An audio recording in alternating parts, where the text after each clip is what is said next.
നമ്മൾ പോഡ്കാസ്റ്റിൽ ആദ്യമായിട്ടൊരു ട്രിക്ക് ട്രൈ ചെയ്യാൻ പോവാണ്. ഓക്കെ, ആ ട്രിക്ക് എങ്ങനെ പോകുന്നു നോക്കാം. ഞങ്ങൾ ട്രിക്ക് ആവാൻ റെഡി ആയിരിക്കും. ഇതൊരു ട്രിക്കി എപ്പിസോഡായിരിക്കും. എല്ലാവർക്കും ഈ ട്രിക്കി എപ്പിസോഡിലേക്ക് സ്വാഗതം. ഞാൻ ട്രിക്ക് കാണിക്കുന്നതിന് മുമ്പ് ഇത് ഈ മൈക്കിൻ്റെ അടിയിൽ വെച്ചോ. ഇതൊരു ചെറിയൊരു സീക്രട്ട് ഇൻഫർമേഷനാണ്. ഇതിൻ്റെ അടിയിൽ വെച്ചു ഒന്ന് ട്രൈ ചെയ്ത് നോക്കട്ടെ എന്തൊക്കെ വർക്കൗട്ട് ആവുന്നു. ഇതിനടി നീ തുറന്നു നോക്കാതിരിക്കാണ്. ഒരു സെറ്റ് കാർഡ് 52 കാർഡ്സാണ് ഒരു ഡെക്കിനകത്ത്. കാർഡ് കാണിക്കാം. ഇവിടെ എത്രത്തോളം ഇത് സ്പ്രെഡ് ആവുമെന്ന് എനിക്കറിയത്തില്ല. Deck of playing cards. ഇതിൽ ഒരു ഹാഫ് പോർഷൻ, ഒരു ഹാഫ് സെറ്റ്, ഒരു ഇത്രയും കാർഡ് കയറ്റിക്കട്ടെ. എടുത്തോ ജോൺ. ആരെങ്കിലും നന്നായിട്ട് മിക്സ് ചെയ്യാം. കാർഡുകൾ നന്നായിട്ട് മിക്സ് ചെയ്യാം. അറിയാൻ പാടില്ല. കുലുക്കി കുത്താൻ എനിക്ക് അറിയത്തില്ല. ഞങ്ങൾക്ക് ഹറാമാണ്. ഹറാമോ കാർഡില്? ചീട്ട് കളിക്കാൻ പാടില്ല. പുറകെ സിൽക്ക് സ്മിതയുടെ പടമുള്ളത് മാത്രമേ ഞങ്ങൾ എടുക്കത്തുള്ളൂ. ഇതിനകത്ത് അതില്ല. ഷഫിൾ ചെയ്തു. ഓക്കെ, ഞാനവിടെ ജോക്കേഴ്സ് മാറ്റി വെച്ചാണ് കേട്ടോ. അതെന്താ അങ്ങനെ കുത്തി വർത്താനം പോലെ? നമ്മൾ 3 പേരെ കാർഡുകളൊക്കെ ചുമ്മാ ഒന്ന് സ്പ്രെഡ് ചെയ്ത് നോക്കിയോ. നിങ്ങളുടെ കാർഡുകളൊക്കെ ഡിഫറെൻ്റ് ആണോ എന്നൊന്ന് എല്ലാവർക്കും നോക്കാമല്ലോ അല്ലേ? എന്നിട്ട് ഒന്നുകൂടെ ഒന്ന് മിക്സ് ചെയ്തു. ഞാൻ മിക്സ് ചെയ്യുന്ന പോലെ ഇനി അതിൻ്റെ ഓർഡർ കൂടെ ഒന്ന് പോട്ടെ. ഇപ്പോൾ കണ്ട ഒരു ഓർഡർ വേണ്ട എന്നുള്ളത്. ദെൻ സെറ്റ് ഇതും ഇപ്പം ഞാൻ മിക്സ് ചെയ്തിരിക്കുന്ന സെറ്റ് ഓഫ് കാർഡ്സും തമ്മിൽ ഞാൻ ഒന്ന് മിക്സ് ചെയ്യാണ്. കംപ്ലീറ്റ്ലി ജെനുവൻലി മിക്സ് ആണെന്ന് വിശ്വസിക്കാം അല്ലേ? നമ്മൾ ഈ മാജിക്കൊക്കെ ചെയ്യുന്ന സമയത്ത് ട്രിക്കി ആയിട്ടൊക്കെ വേണമെങ്കിൽ മിക്സ് ചെയ്യാം. കുറച്ചുകൂടെ കോംപ്ലിക്കേറ്റഡ് ആക്കാന്ന് പറഞ്ഞാൽ ലുക്ക് ലൈക്ക് ദിസ് ഇങ്ങനെ ഒക്കെ ആയിട്ട് മിക്സ് ചെയ്യും. അങ്ങനെ സാധനം ഉണ്ടല്ലോ. അതെ, അതിനിപ്പോൾ ഇതിനകത്ത് ഇപ്പോൾ AC ഒക്കെ ഉള്ളപ്പോൾ ഇതൊക്കെ എത്ര ആകുന്നത് അറിയില്ല. അത് നിന്നുകൊണ്ട് ചെയ്യാം.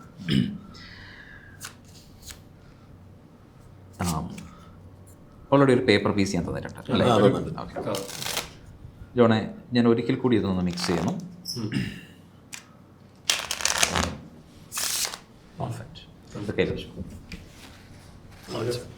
ആരാണ് ചെയ്യുന്നത്? ജോൺ. ഓക്കെ ജോണെ, പറയുന്ന ഇൻസ്ട്രക്ഷൻ വളരെ കൃത്യമായിട്ട് ചെയ്യണം. വെറുതെ കാർഡുകൾ ഇങ്ങനെ ഡീൽ ചെയ്തേ. മുകളിലിടാം. ചെയ്തോ. ഡീൽ ചെയ്തുകൊണ്ടിരുന്നു. ഇടയെന്നൊക്കെ ഇടാം കേട്ടോ. ഇടയെന്നൊക്കെ ഇടുക. ഓർഡർ വേണം. എപ്പോഴാണ് സ്റ്റോപ്പ് ചെയ്യണമെന്ന് തോന്നുന്നു ആ സമയത്ത് സ്റ്റോപ്പ് ചെയ്യാം. നീ തന്നെ തീരുമാനിക്കുന്നത്. ബാക്കി ഇതാ. ഇനി ആ സെറ്റ് കംപ്ലീറ്റ് ആയിട്ട് ഇതുപോലെ തന്നെ എടുത്ത് കൈ പിടിക്കുക. ഇതെല്ലാം ചെയ്യുന്നത് ജോണാണ്. ജോൺ ഓൾറെഡി മിക്സ് ചെയ്ത കാർഡാണ്. ജോണ് എവിടെ നിന്നൊക്കെയോ കുറേ കാർഡുകൾ എടുത്തിട്ട് ടോപ്പിലിരിക്കുന്ന ഫസ്റ്റ് കാർഡ് എടുത്തിട്ട് മിഡിലിൽ വയ്ക്കുക. വെച്ചല്ലോ. ബോട്ടം ഇരിക്കുന്ന കാർഡ് എടുത്ത് മിഡിലിൽ വയ്ക്കുക. ക്ലിയർ? എന്നിട്ട് വെറുതെ കാർഡ് ഇങ്ങനെ ഒന്ന് സ്പ്രെഡ് ചെയ്യുക. എന്നിട്ട് ഈ മിഡിൽ നിന്നൊരു ബഞ്ച് ഓഫ് കാർഡ്സ് നോക്കിയേ. ഇതുപോലെ ബഞ്ച് ഓഫ് കാർഡ്സ് ഇങ്ങനെ എടുക്കുക. മിഡിൽ നിന്ന് ബഞ്ച് ഓഫ് കാർഡ്സ് എടുത്തിട്ട് ടോപ്പിൽ വയ്ക്കുക. വെച്ചോ. ബോട്ടം ഇരിക്കുന്ന കാർഡ് എടുത്ത് വീണ്ടും മിഡിലിൽ വയ്ക്കുക. വെച്ചോ. വീണ്ടും സ്പ്രെഡ് ചെയ്യാം. ബഞ്ച് ഓഫ് കാർഡ്സ് എടുക്കുക. അത് എത്ര എടുക്കും എന്നൊക്കെ ഉള്ളത് ജോണിൻ്റെ തീരുമാനമാണ്. ടോപ്പിൽ വയ്ക്കുക.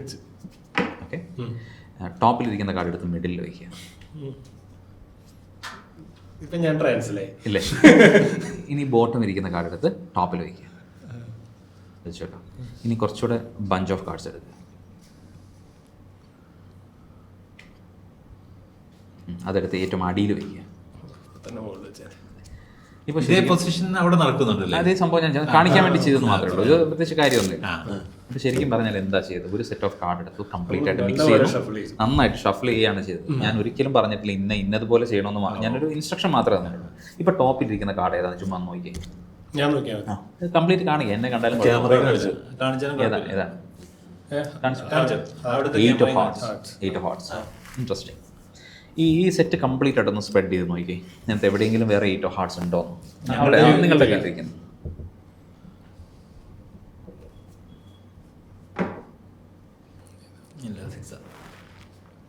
ഏറ്റവും ഡയമണ്ട് ഉണ്ടാവും, ഏറ്റവും ഹാർട്സ് ഉണ്ടാവില്ല. ഇല്ല, ഇതൊന്നും എത്ര റാൻഡമാണ്. 52 കാർഡുകൾ മൾട്ടിപ്പിൾ ടൈംസ് മിക്സ് ചെയ്യുന്നു. 8 ഓഫ് ഹാർട്സ് എന്ന് പറയുന്ന റാൻഡം കാർഡിലേക്ക് എത്തുന്നു അല്ലേ. കംപ്ലീറ്റ് ജോൺ ചെയ്ത കാര്യമാണ്. പക്ഷെ അല്ല, ഇത് ഞാനാണ് നിയന്ത്രിച്ചതെന്ന് പറഞ്ഞാൽ വിശ്വസിക്കാൻ പാടാണ്. ഒരു എൻവലപ്പ് എടുത്ത്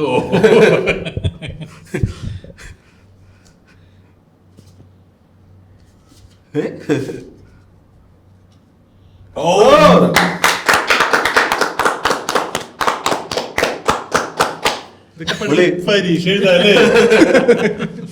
ഞാനൊരു കാര്യം പറയട്ടെ. നിങ്ങൾ 2-3 പേരും കൂടെ ഒരു ലൈബ്രറിയിൽ പോവാണ്. അപ്പോൾ ലൈബ്രറിയിൽ പോയിട്ട് 3 പേരും 3 ബുക്കുകൾ എടുത്തിട്ടുണ്ട്. ഒരു ബുക്കിൻ്റെ ഫ്രണ്ടിൽ എ എന്ന് എഴുതിയിട്ടുണ്ട്, രണ്ടാമത്തെ ബുക്കിൻ്റെ ഫ്രണ്ടിൽ ബി എന്ന് എഴുതിയിട്ടുണ്ട്, സി എന്ന് എഴുതിയിട്ടുണ്ട് മൂന്നാമത്തെ ബുക്കിൽ. ഒരു ഇമാജിനറി ബുക്കാണ്. ഇതിൽ ഏത് ബുക്കാണ് ചൂസ് ചെയ്യുക?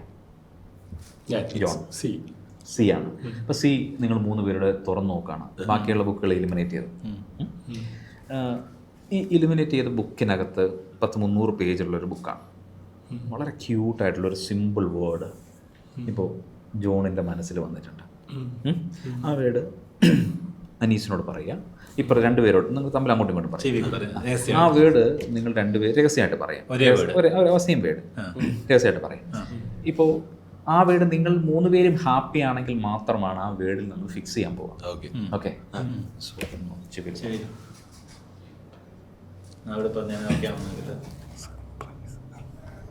ഓക്കെ, അപ്പൊ ഈ വേർഡ് നിങ്ങൾ ഹാപ്പിയാണോ? ഹാപ്പിയാണ്. കാരണം ആ വേർഡ് ബുക്കിനകത്തും നിങ്ങൾ കണ്ടെത്തിയൊരു വേർഡാണ് അല്ലേ. ഞാൻ ഓൾറെഡി നിങ്ങളെ സർപ്രൈസ് ചെയ്യാൻ വേണ്ടിയിട്ട് ഞാനൊരു വീഡിയോ ചെയ്തുകൊണ്ട് വന്നിട്ടുണ്ട്. ചെയ്തിരിക്കുന്ന വീഡിയോ നിങ്ങളെ കാണിക്കാം. ഓക്കെ, ഭയങ്കര ക്യൂരിയോസിറ്റി അല്ലേ. നിങ്ങൾ എന്ത് വേർഡാണ് നിങ്ങൾ ചൂസ് ചെയ്തത്? പറഞ്ഞാലും എന്ത് കുഴപ്പമൊന്നുമില്ല. രഹസ്യം കഴിഞ്ഞല്ലേ. ഞാൻ ആ വീഡിയോ ഒന്ന് പ്ലേ ചെയ്താൽ മാത്രം മതി. പ്ലേ ചെയ്തിട്ട് പറയാം. അല്ല, നമ്മൾ പറയണം. ജോൺ അനൗൺസ് ചെയ്യും. സൺറൈസ് ഒരു വീഡിയോ ആണ്.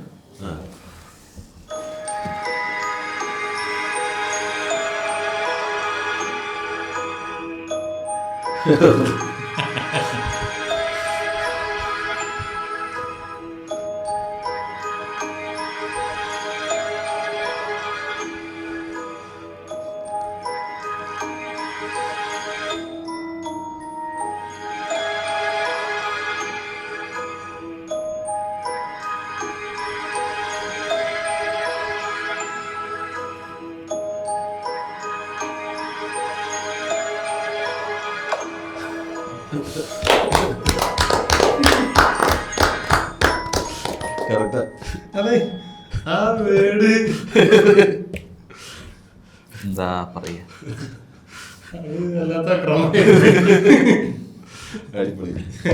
ഞാൻ തന്നെ ടെൻഷൻ അടിച്ചിട്ട് പൊളിയോ ഈ വാക്ക് പറഞ്ഞിട്ട്.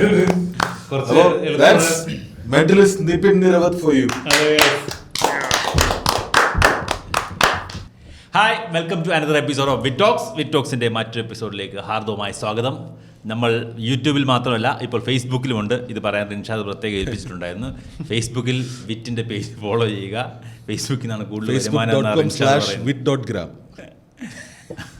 ഓക്കെ, ആൻഡ് നമ്മളുടെ എപ്പിസോഡിലേക്ക് ഇതാ സ്വാഗതം ചെയ്തു മിസ്റ്റർ നിപിൻ നിരവത്, നമ്മുടെ ഫസ്റ്റ് മെന്റലിസ്റ്റ്. അതെ, എന്താണ് ശരിക്കും നിപിനെ നമ്മൾ എന്താ പറയുക, മെന്റലിസ്റ്റ് എന്നാണോ പറയേണ്ടത്, അതോ പിന്നെ പറഞ്ഞാൽ മതി? പ്രൊഫഷൻ അതാണ്.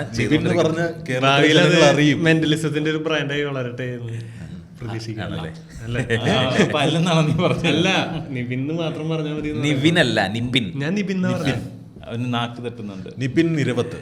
ശരിക്കും ഞങ്ങൾ പല ടൈപ്പ് ഓഫ് ഗസ്റ്റുകൾ ഇതിനകത്ത് വന്നിട്ടുണ്ട്. എനിക്കൊന്ന് ഈ ശ്രേണിയിലാണ് ഫസ്റ്റ് അല്ലേ ആദ്യമായിട്ടോ ഹിപ്നോട്ടിസോ ഗസ്റ്റോ സൈക്കോളജിസ്റ്റോ അങ്ങനെ ആരും നമ്മുടെ അങ്ങനെയൊക്കെ വന്ന് നോക്കണ്ടല്ലോ. ഇവിടെ വന്നിട്ടുള്ളത് ആരാന്നിരുന്ന പോലെ പാട്ട് പാടുന്നവര്, സംവിധായകൻ, ആക്ടർ, ഈ 3 പേരെ വന്നിട്ടുള്ളൂ. സിനിമാ മേഖലയിൽ നിന്ന് കുറെ പേര് വന്നിട്ടുണ്ടായിരുന്നു.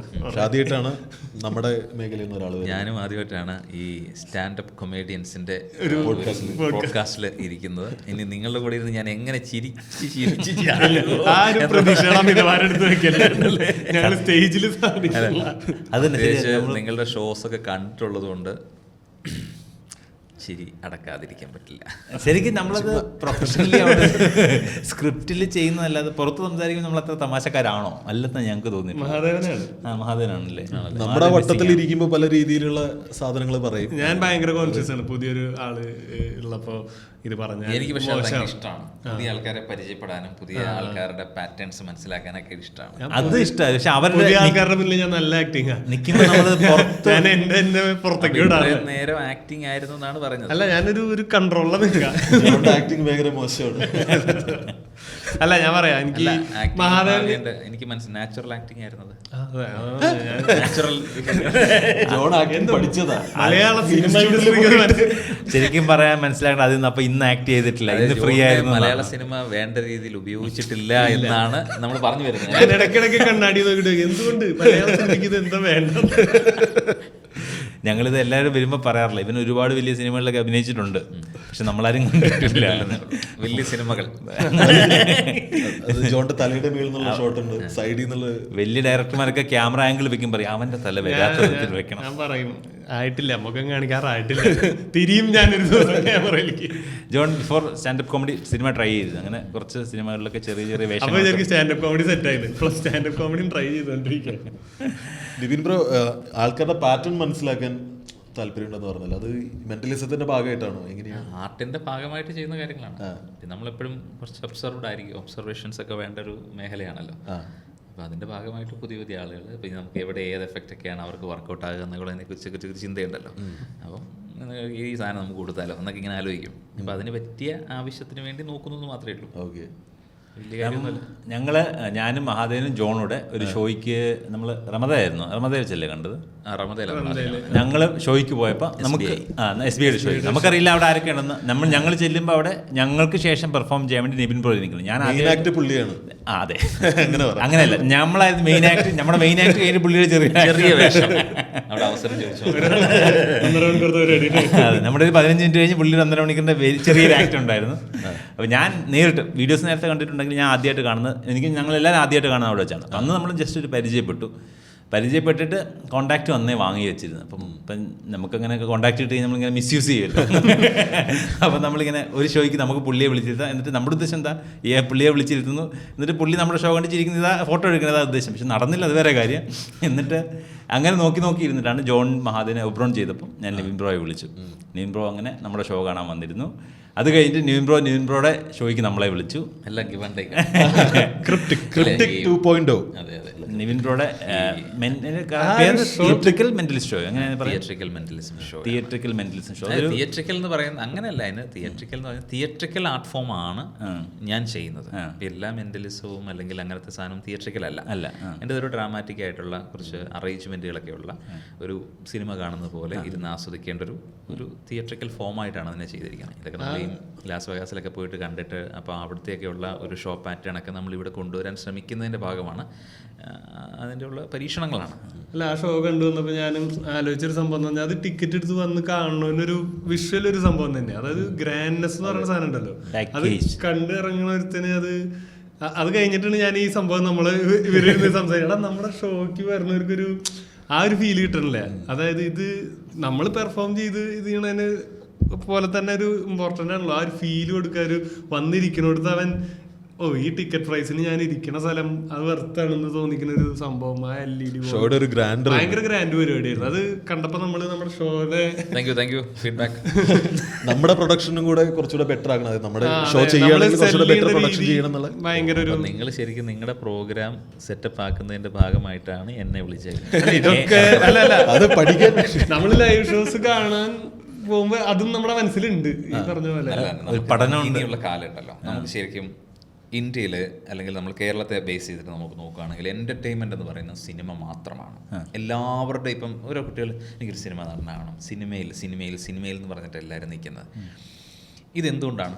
വേറെ ഓപ്ഷൻസ് ഇല്ലാത്തതുകൊണ്ടാണ്. മ്യൂസിക് ഒരു എൻ്റർടൈൻമെൻറ്റാണ്, കോമഡി ഒരു എൻ്റർടൈൻമെൻറ്റാണ്, മൂവി ഒരു എൻ്റർടൈൻമെൻറ്റാണ്, പിന്നെയുള്ളത് പാർക്കാണ്, പിന്നെ സംഗീത കച്ചേരികളാണ്, പിന്നെയുള്ളത് വൈകുന്നേരങ്ങളിൽ ഏതെങ്കിലും ഗാദറിങ്ങുകളായിട്ട് എവിടെയെങ്കിലുമൊക്കെ കൂടി കുറച്ച് ഫുഡുമൊക്കെ കഴിച്ച് ലിക്കർ.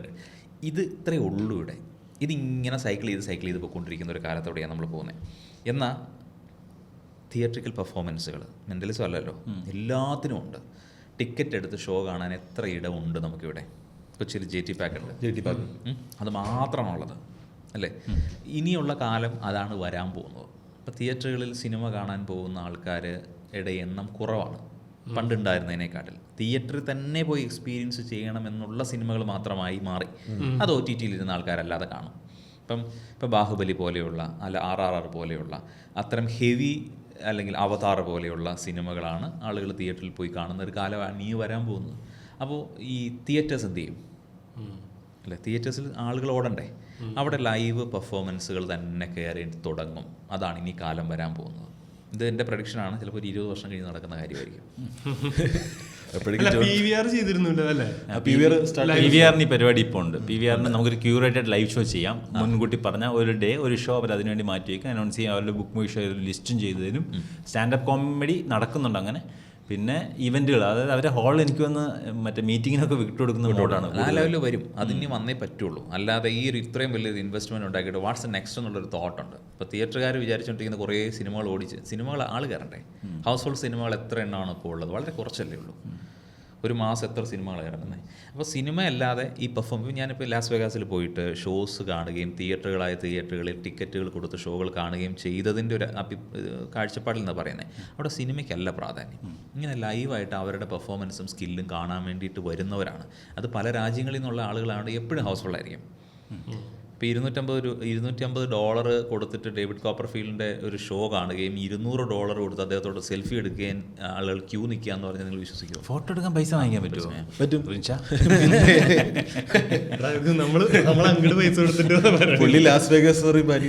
അല്ല, അത് നമ്മുടെ മലയാളത്തില് ഒരു നടി കാനഡയിൽ ഒരു ഷോ ചെയ്യാൻ പോയ സമയത്ത് $50 സെൽഫി എടുക്കുന്നതിന് ഫോർ ദ ചാരിറ്റി പർപ്പസ് എന്ന് പറഞ്ഞു. ചാരിറ്റിയിലേക്കാണ് പോകുന്നത്. ആ പൈസ പോകും അവരുമായിട്ട്. അത്രയും വാല്യുള്ളൊരു നടിയാണ്, ഒരു ചെറിയ ചില്ലറക്കാരിയല്ല. ആരാന്നോട് പറഞ്ഞു, അത് പറയുന്നില്ല. തമ്പനയിൽ വെക്കാനല്ലേ. അത് കിട്ടിയില്ല. മലയാളം നടി ലാസ് വേഗസിൽ പോയി $50 ചെയ്തത് കണ്ടാൽ നിങ്ങൾ ഞെട്ടും. നിബിൻ നിരവത്ത് പറഞ്ഞത് കേട്ടോ? അങ്ങനെ ഭയങ്കര ഒരു ഫ്യൂച്ചർ ഉണ്ട് എന്നാണ് പറയുന്നത്. ശരിയായിരിക്കും. ആൾക്കാർക്ക് മൊബൈലിലെ എയും ഇതൊക്കെ കണ്ടിട്ട് റിയൽ സാധനം കാണണം എന്നുള്ളൊരു ആഗ്രഹം ഉണ്ടാവില്ല. എല്ലാവരും ഇനിയിപ്പോൾ സിനിമകൾ ചെയ്തു തുടങ്ങും തന്നെ വീട്ടിൽ ഇരുന്ന് മൊബൈലിൽ ഇരുന്ന്. അപ്പോൾ ഇവിടെ ഷൂട്ട് ചെയ്ത് മെനക്കെട്ട് ഉണ്ടാക്കുന്ന സാധനങ്ങളൊക്കെ നമുക്കിതൊക്കെ ചെയ്തിരിക്കുള്ളൂ. ഇതിനെക്കാട്ടിൽ ഇമോഷൻസ് തന്നു തുടങ്ങിയിട്ടുണ്ട്. ഇമോഷൻസ് തന്നു തുടങ്ങിയപ്പോൾ പിന്നെ ഇനി ആക്ടറിനെ വേണമെന്നുള്ളൊരു തോട്ടുണ്ട്. ഇനി ആക്ടർ ഇല്ലാതെ സിനിമകൾ നടക്കുമോ? ആക്ടറെ വെച്ച് ഷൂട്ട് ചെയ്തിട്ട് അത് എയിലോട്ട് അവർ മാറ്റിയിട്ട് ചെയ്യുമ്പോൾ കുറച്ചുകൂടെ റിയലിസ്റ്റിക് ആവും. ഇനി ഇങ്ങനെയുള്ള ഒരു വിപ്ലവം വരുമ്പോൾ ഈ കാലഘട്ടങ്ങളായിട്ട് വന്നുകൊണ്ടിരിക്കുന്ന സിസ്റ്റം ഫോളോ ചെയ്തുകൊണ്ടിരിക്കുന്ന ആൾക്കാർ അവരുടെ തൊഴിൽ പോയി എന്നല്ല ചിന്തിക്കേണ്ടത്. നമുക്കിതിൽ അപ്ഗ്രേഡ് ചെയ്യണം എന്ന തോട്ടാണ് കൊണ്ടുവരേണ്ടത് അല്ലേ? ഇപ്പം ഒരു ആക്ടർ ആയാലും ഒരു ഡയറക്ടർ ആയാലും ഒരു സിനിമാറ്റോഗ്രാഫർ എന്തായാലും അവരെല്ലാം അപ്ഗ്രേഡ് ചെയ്യേണ്ട ഒരു കാലം വരുന്നു. കലാകാരനും അപ്ഗ്രേഡ് ചെയ്യണം. അതൊക്കെയാണ് ഇനി വരാൻ പോകുന്നത്. ബിപിൻ ബ്രോയുടെ ഷോയിൽ അങ്ങനെ ഒരു വിഷ്വൽ ഉണ്ടായിരുന്നു. AI കുറേ സാധനങ്ങളുണ്ടായിരുന്നു, അടിപൊളിയായിരുന്നു. നമ്മൾ പണ്ടൊക്കെ മുൻപ് നിങ്ങൾ ആ സമയത്തൊക്കെ അതിന് എഡിറ്റ് എന്തായിരുന്നു ചെയ്തുകൊണ്ടിരുന്നത്? അങ്ങനെയുള്ള വിഷ്വൽസ് വരേണ്ട സമയത്ത് ഒരു എഡിറ്ററിനെ വിളിച്ച് നിർത്തി എഡിറ്റ് ചെയ്ത് വെച്ചേക്കുമായിരുന്നു. ഞാൻ ആദ്യ സമയത്തൊക്കെ എഡിറ്ററൊക്കെ വെച്ചിട്ട് ചെയ്തിരുന്നു. പക്ഷേ അതിൻ്റെ പ്രശ്നം വെച്ചാൽ ഈ എഡിറ്റേഴ്സിനൊക്കെ ചില കുഴപ്പങ്ങളുണ്ട്. അതിപ്പോൾ ഞാൻ എന്താണെന്ന് പറയേണ്ടത്, എല്ലാ എഡിറ്റേഴ്സിനെയും കൂടെ ബാധിക്കുന്ന ഒരു രീതിയിലല്ല. ഞാനിതങ്ങ് പഠിച്ചു. കാരണം നമുക്ക് നമ്മുടെ സമയത്തിന് നമ്മുടെ ഇഷ്ടത്തിന് നമ്മൾ ഇഷ്ടം പോലെ ചെയ്യുക എന്നുള്ള ഒരു കാര്യത്തിലേക്ക് ഞാൻ തന്നെ ഇരുന്ന് പഠിച്ചു. കാരണം നമ്മുടെ കാര്യം നമുക്ക് ഇഷ്ടമുള്ള സമയത്ത് നമ്മളെ ഇഷ്ടമുള്ള രീതിയിൽ അത് വരണമെന്നുണ്ടെങ്കിൽ ഞാൻ തന്നെ ചെയ്യണം. അങ്ങനെ ഞാൻ തന്നെ ചെയ്യുന്നു. ഞങ്ങളത് റിൻഷാനെ പഠിപ്പിച്ചുകൊണ്ടിരിക്കുകയാണ്. ഇപ്പം ഞങ്ങൾക്ക് കുറേ സാധനങ്ങൾ ഞങ്ങളുടെ റിൻഷാദാണ് എഡിറ്റ് ചെയ്യുന്നത്. അപ്പോൾ പിന്നെ എനിക്ക് വളരെ പാഷനേറ്റ് ആയിട്ട് എനിക്കൊരു നല്ല സൗഹൃദമുണ്ട്. ബിനിരാജ്, അദ്ദേഹം ഒരു മൂവി ഡയറക്ടറാണ്. ഒരു വലിയ സിനിമയൊക്കെ വരും ഉടനെ. അപ്പം പുള്ളി എന്നെ കുറേ കാര്യത്തിന് ഹെൽപ്പ് ചെയ്തായിരുന്നു. അങ്ങനെയൊക്കെ ഉണ്ട്. എല്ലാം അങ്ങോട്ടും ഇങ്ങോട്ടും ഗിവ് ആൻഡ് ടേക്ക് ഒക്കെയാണ് ഓരോരുത്തരുടെ വളർച്ചകളും എൻ്റെ ഇതൊക്കെ. ഷോയ്ക്ക് അത് വിഷ്വൽസ് ഇഷ്ടപ്പെട്ടില്ല അല്ലേ? അപ്പോൾ എനിക്ക് ക്രെഡിറ്റ് കിട്ടുന്നതിനേക്കാൾ കൂടുതൽ ബിനിരാജിനാണ് പോകേണ്ടത്. ക്രെഡിറ്റ് ആണ്. എത്ര പേരുടെ ടീമാണ് ഒരു ഷോയുടെ പുറകിലുള്ളത്? ഞങ്ങൾ 8 പേരുണ്ടായിരുന്നു. 8 പേരെന്ന് പറഞ്ഞാൽ ഷോയ്ക്ക് മാത്രം. വേറെ ഒരുപാട് കോർ ഷോയ്ക്ക് മാത്രം 8 പേര് അതിന്റെ പുറകിൽ. ലൈവായിട്ട് നടക്കുമ്പോൾ ഒരു ടീം 8 പേരുടെ. നോർമലി ഇപ്പോൾ അന്ന് നമ്മളവിടെ കണ്ടത് ഓൾറെഡി ഒരു ഇവന്റുമായിട്ട് അസോസിയേഷൻ ആയിരുന്നു. അപ്പോൾ അല്ലെങ്കിൽ ഈ പറയുന്ന 2 പേരുടെ ആവശ്യമുള്ളൂ. 2 പേരുടെ ആവശ്യമുള്ളൂ. സ്റ്റേജ് മാനേജറും ഞാനും മാത്രം മതി ഷോ ചെയ്യാം. കാരണം നമ്മൾ അവരെ മാത്രമേ കാണുന്നുള്ളൂ. എലാബറേറ്റഡ് ആയിട്ടൊരു ഷോ ചെയ്യണമെങ്കിൽ നമുക്ക് ഇത്രയും വലിയ ക്രൂവിനെ കൊണ്ട് പോകാൻ പറ്റില്ല. അതുപോലത്തെ ഒരു വെന്യൂ ആയിരിക്കില്ല. കാര്യം നമ്മളൊരു കോർപ്പറേറ്റ് ഷോസിന് പോകുമ്പോഴത്തേനും അവർ സെറ്റ് ചെയ്ത് വെച്ചിരിക്കുന്ന ഒരു വെന്യൂവിൽ നമ്മൾ പെർഫോം ചെയ്യുകയാണ്. നമ്മുടെ ക്രൈറ്റീരിയ ബീറ്റ് ചെയ്തൊരു ഷോ അവർക്ക് വർക്കൗട്ട് ചെയ്യല്ല അവരുടെ ഉദ്ദേശം. വന്നിരിക്കുന്ന ക്ലയൻറ്റിനെ കുറച്ച് നേരം ഒന്ന് എൻഗേജ് ചെയ്യിക്കണം, അവരെ ഒന്ന് സന്തോഷിപ്പിക്കണം, ഇത്തിരി ഫുഡ് കൊടുക്കണം, ലിക്കർ കഴിക്കണം, അവരുടെ PPT പ്രസൻറ്റേഷൻ നടത്തണം, എന്തെങ്കിലും അവാർഡ് കൊടുക്കാണ്ട് അത് കൊടുക്കുക, പോവുക. നമ്മൾ സേഫാ. പബ്ലിസിറ്റി ഉണ്ടാവില്ല പ്രോഗ്രാമിന്, ഫെയിം ഉണ്ടാവില്ല. ഞാൻ കഴിഞ്ഞ ഒരു 24 വർഷമായിട്ട് ചെയ്തുകൊണ്ടിരിക്കുന്നത് കോർപ്പറേറ്റാണ്. പക്ഷേ ഈ മലയാളി ഓഡിയൻസിലേക്ക് പോയി ഷോ ചെയ്യുന്ന സാധനങ്ങൾ വളരെ കുറവായിരുന്നു. അങ്ങനെയാണ് പബ്ലിക് ഷോകളൊക്കെ ചെയ്യാൻ തുടങ്ങിയത്. നമ്മളെ സംബന്ധിച്ചാൽ നമുക്ക് ഇൻകം ഉണ്ടാക്കുന്ന നമ്മുടെ ബ്രെഡ് ആൻഡ് ബട്ടർ ആയിട്ട് പോകുന്ന കാര്യങ്ങളാണത്. ഫെയിം ഇല്ല അതിന്. ഇപ്പം IBM എന്ന് പറഞ്ഞൊരു കമ്പനി എൻ്റെ ഷോ എടുക്കുന്നു. 4 ഷോ ഇന്ത്യയിലും കംപ്ലീറ്റ് ആയിട്ട് ചെയ്തു. ഏതെങ്കിലും മനുഷ്യൻ അറിഞ്ഞാൽ ഇല്ല, അറിഞ്ഞില്ല, അറിയില്ല. കാര്യം വെച്ചാൽ അവരവരുടെ എംപ്ലോയീസ് അല്ലെങ്കിൽ അവരുടെ മെയിൻ ടോപ്പ് ഒഫീഷ്യൽസിന് വേണ്ടിയിട്ട് വലിയ പ്രീമിയം ഹോട്ടലിൽ 5 സ്റ്റാർ 6 സ്റ്റാർ ഹോട്ടലിൽ വെച്ച് നടത്തുന്ന ഒരു പരിപാടിയാണ്. ഇവിടുന്ന് ഫ്ലൈറ്റിൽ ഞങ്ങൾ പോയി ഷോ ചെയ്ത് തിരിച്ച് ഒരു 6 സ്റ്റാർ ഫെസിലിറ്റി ഒക്കെ കഴിഞ്ഞ് തിരിച്ച് വീട്ടിൽ വന്ന് സുഖമായിട്ടിരിക്കും, നല്ല പേയ്മെൻറ്റും കിട്ടുന്നു, കിടന്നുറങ്ങും. ഒരു മനുഷ്യൻ അറിയില്ല, ഒരാൾ പോലും സ്റ്റാറ്റസ് ഇടാൻ പോലും കാണൂല. ഇതാണ് അതിൻ്റെ ഇത്. ചേട്ടൻ്റെ ഈ ഷോ അല്ലേ ഈ ക്രിപ്റ്റിക്, അത് സെറ്റായിട്ട് ഇപ്പോൾ എത്ര പെർഫോമൻസ് ആയിട്ടുണ്ടാവും? അത് അങ്ങനെ ചോദിച്ചു കഴിഞ്ഞാൽ അതൊരു വർഷത്തിന് വിലയൊക്കെ ഉണ്ടാവും. ഞാൻ 2.0 2019 ഡിസൈൻ ചെയ്യുന്ന 2017 തുടങ്ങി ഇതിനുള്ള പണികൾ, ഇതിൻ്റെ ചെറിയ ചെറിയ വേർഷൻസൊക്കെ അടിച്ചടിച്ച് തുടങ്ങി. അതിൽ നിന്നുള്ള എററുകളൊക്കെ മനസ്സിലാക്കിയിട്ട് ട്രയൽ ആൻഡ് എററോടുകൂടി 2019 ലോക്ക്ഡൗണിൽ കംപ്ലീറ്റ് സ്ക്രിപ്റ്റ് തീർത്തു. പിന്നീട് അങ്ങോട്ട് ഷോസ് ചെയ്തു. ഞാനിപ്പോൾ ഇപ്പം ക്രിപ്റ്റിക്ക് ഫുള്ളായിട്ട് ചെയ്തിരിക്കുന്ന ഒരു 19 രാജ്യങ്ങളിൽ ഞാൻ ഈ ഷോ കൊണ്ട് അടിച്ചിട്ടുണ്ട്. ഇതിൻ്റെ എത്ര ഷോ ചെയ്തു എന്ന് ചോദിച്ചാൽ എനിക്ക് അതിന്റെ സ്പാൻ അറിയാനായിരുന്നു. അതായത് ഒരു ഷോ സെറ്റായി വരാനെടുക്കുന്ന ഇത് പെർഫെക്റ്റ്. ഇപ്പം നമ്മളിപ്പോൾ റീസെൻ്റ്ലി കഴിഞ്ഞ ഷോ കഴിഞ്ഞപ്പോഴും വീണ്ടും ഞാൻ അതായത് അപ്ഡേറ്റുകൾ കൊണ്ടുവന്നു. കാര്യം നമുക്ക് ചില സാധനങ്ങളിൽ ഉണ്ടാകുന്ന കല്ലുകടികൾ, ഓഡിയൻസിൻ്റെ റെസ്പോൺസ്, അത് നമ്മൾ മനസ്സിലാക്കി തിരുത്തലുകൾ കൊണ്ടുവരാൻ പറ്റുള്ളൂ. അപ്പോൾ അതിങ്ങനെ എപ്പോഴും അപ്ഡേറ്റ് ചെയ്തുകൊണ്ടിരിക്കും. ആളുകളുടെ എവിടെയാണ് ഞാൻ ഉദ്ദേശിച്ചത്. ഇപ്പം നമ്മളിപ്പോൾ ഒരു സിനിമയ്ക്കകത്ത് ആവശ്യമില്ലാത്തൊരു സീൻ ഭയങ്കര വൈറലായെന്ന് പറയില്ലേ, എന്ന് പറയുന്ന പോലെ ഈ ഞാൻ പ്രതീക്ഷിച്ചൊരു സാധനത്തിനകത്ത് ഉദ്ദേശിച്ചൊരു ഇമ്പാക്റ്റ് കിട്ടിയില്ലാത്തതും വേറൊന്നതിന് അത്രയും കിട്ടുകയും ചെയ്തൊരു സാഹചര്യം അവിടെ ഉണ്ട്. നിങ്ങൾക്കറിയില്ല, കണ്ട പ്രേക്ഷകൻ അറിയില്ല, എനിക്കറിയാം. അപ്പോൾ അവിടെ എന്താണ് ആ പ്രശ്നം എന്നുള്ളത് മനസ്സിലാക്കി നമ്മൾ കറക്റ്റ് ചെയ്ത് പോയി. ലവ് ഷോയിൽ പക്ഷേ അത് നമുക്ക് ഒരൊറ്റ ഇതിൽ ജഡ്ജ് ചെയ്യാൻ പറ്റും. എന്താണെന്ന് വെച്ചാൽ ഓഡിയൻസിന്റെ വ്യത്യാസമല്ലേ ഇത്? ഓഡിയൻസിന്റെ വ്യത്യാസമാണ്. അപ്പോൾ ഓഡിയൻസിന്റെ വ്യത്യാസമാണെങ്കിലും എല്ലാവർക്കും ജനറലൈസ് അല്ല. അതെന്താ പറ്റുന്നറിയോ, നമുക്ക് എല്ലാവർക്കും ഇത് തിയേറ്ററിക്കൽ ഷോ ആകുമ്പോഴത്തേനും ഒരേ സ്ക്രിപ്റ്റിലാണല്ലോ സാധനം പോകുന്നത്. അപ്പോൾ എല്ലാവർക്കും ഒരേപോലെ ദഹിക്കുന്ന രീതിയിൽ കിട്ടണം. അത് അല്ലെന്നുണ്ടെങ്കിൽ നമ്മൾ ഉദ്ദേശിച്ചൊരു ഔട്ട്കം കിട്ടില്ല. ഇതിൻ്റെ ക്ലൈമാക്സുകൾ മാറിപ്പോകും. അപ്പം അത് വരാതിരിക്കാൻ വേണ്ടിയിട്ടുള്ള ശ്രമമാണ്. പിന്നെ നമ്മൾ പലതരം കാറ്റഗറിയിലുള്ള ആളുകളുണ്ട്. അപ്പം എല്ലാ കാറ്റഗറിയിലും ഒരുപോലെ നമുക്ക് കൊണ്ടുവന്നിട്ട് ഈ സാധനം അവതരിപ്പിക്കാൻ പറ്റില്ല. അതും അതിൻ്റെയൊക്കെ ചില കുഴപ്പങ്ങളാണ്. ശരിക്കും ഞങ്ങൾ കണ്ട ഷോ ഏകദേശം 2 മണിക്കൂറുണ്ടായിരുന്നു, 2 hours ഉണ്ടായിരുന്നു. അത് ശരിക്കും ഒരു സിനിമ പോലെ തന്നെ. കാരണം പല ഇമോഷൻസിനെ മിക്സ് ചെയ്യുന്നുണ്ടായിരുന്നു. പല ടൈപ്പ് ഓഫ് ട്രിക്സ് ഉണ്ടായിരുന്നു, പല ടൈപ്പ് ഓഫ് ആൾക്കാർ, സ്റ്റോറി ലൈൻ, ക്ലൈമാക്സ് ഉണ്ടായിരുന്നു, ക്ലൈമാക്സ് റിവീൽ ഉണ്ടായിരുന്നു. ഒരു സസ്പെൻസ് ത്രില്ലർ സിനിമ പോലെ ചെയ്യുന്നു. ഈ സിനിമയ്ക്ക് ശരിക്കും ഒറ്റ ക്ലൈമാക്സ് ഉള്ളായിരുന്നു. അതായത് നിവിൻബ്രോയുടെ കയ്യിൽ ക്ലൈമാക്സ് അല്ലല്ല, ക്ലൈമാക്സ് ഒന്നേ ഉള്ളൂ. ഞാൻ ചോദിക്കുന്നത്, നമ്മൾ ഉദ്ദേശിക്കാത്ത ലെവലിലേക്ക് ഇത് എവിടെയെങ്കിലും പോയാൽ ഇതാ ഇങ്ങനെയാണെങ്കിൽ ഞാൻ ഇങ്ങനെ, അങ്ങനെയാണെങ്കിൽ അങ്ങനെ എന്തെങ്കിലും പ്ലാൻസ് ഉണ്ട്? Plan A, plan B, plan C, plan പോയി, അങ്ങനെ എന്തെങ്കിലും ഉണ്ടോ ഇതിനകത്ത്? അതോ താൻ പൊളിക്കുകയാണ്?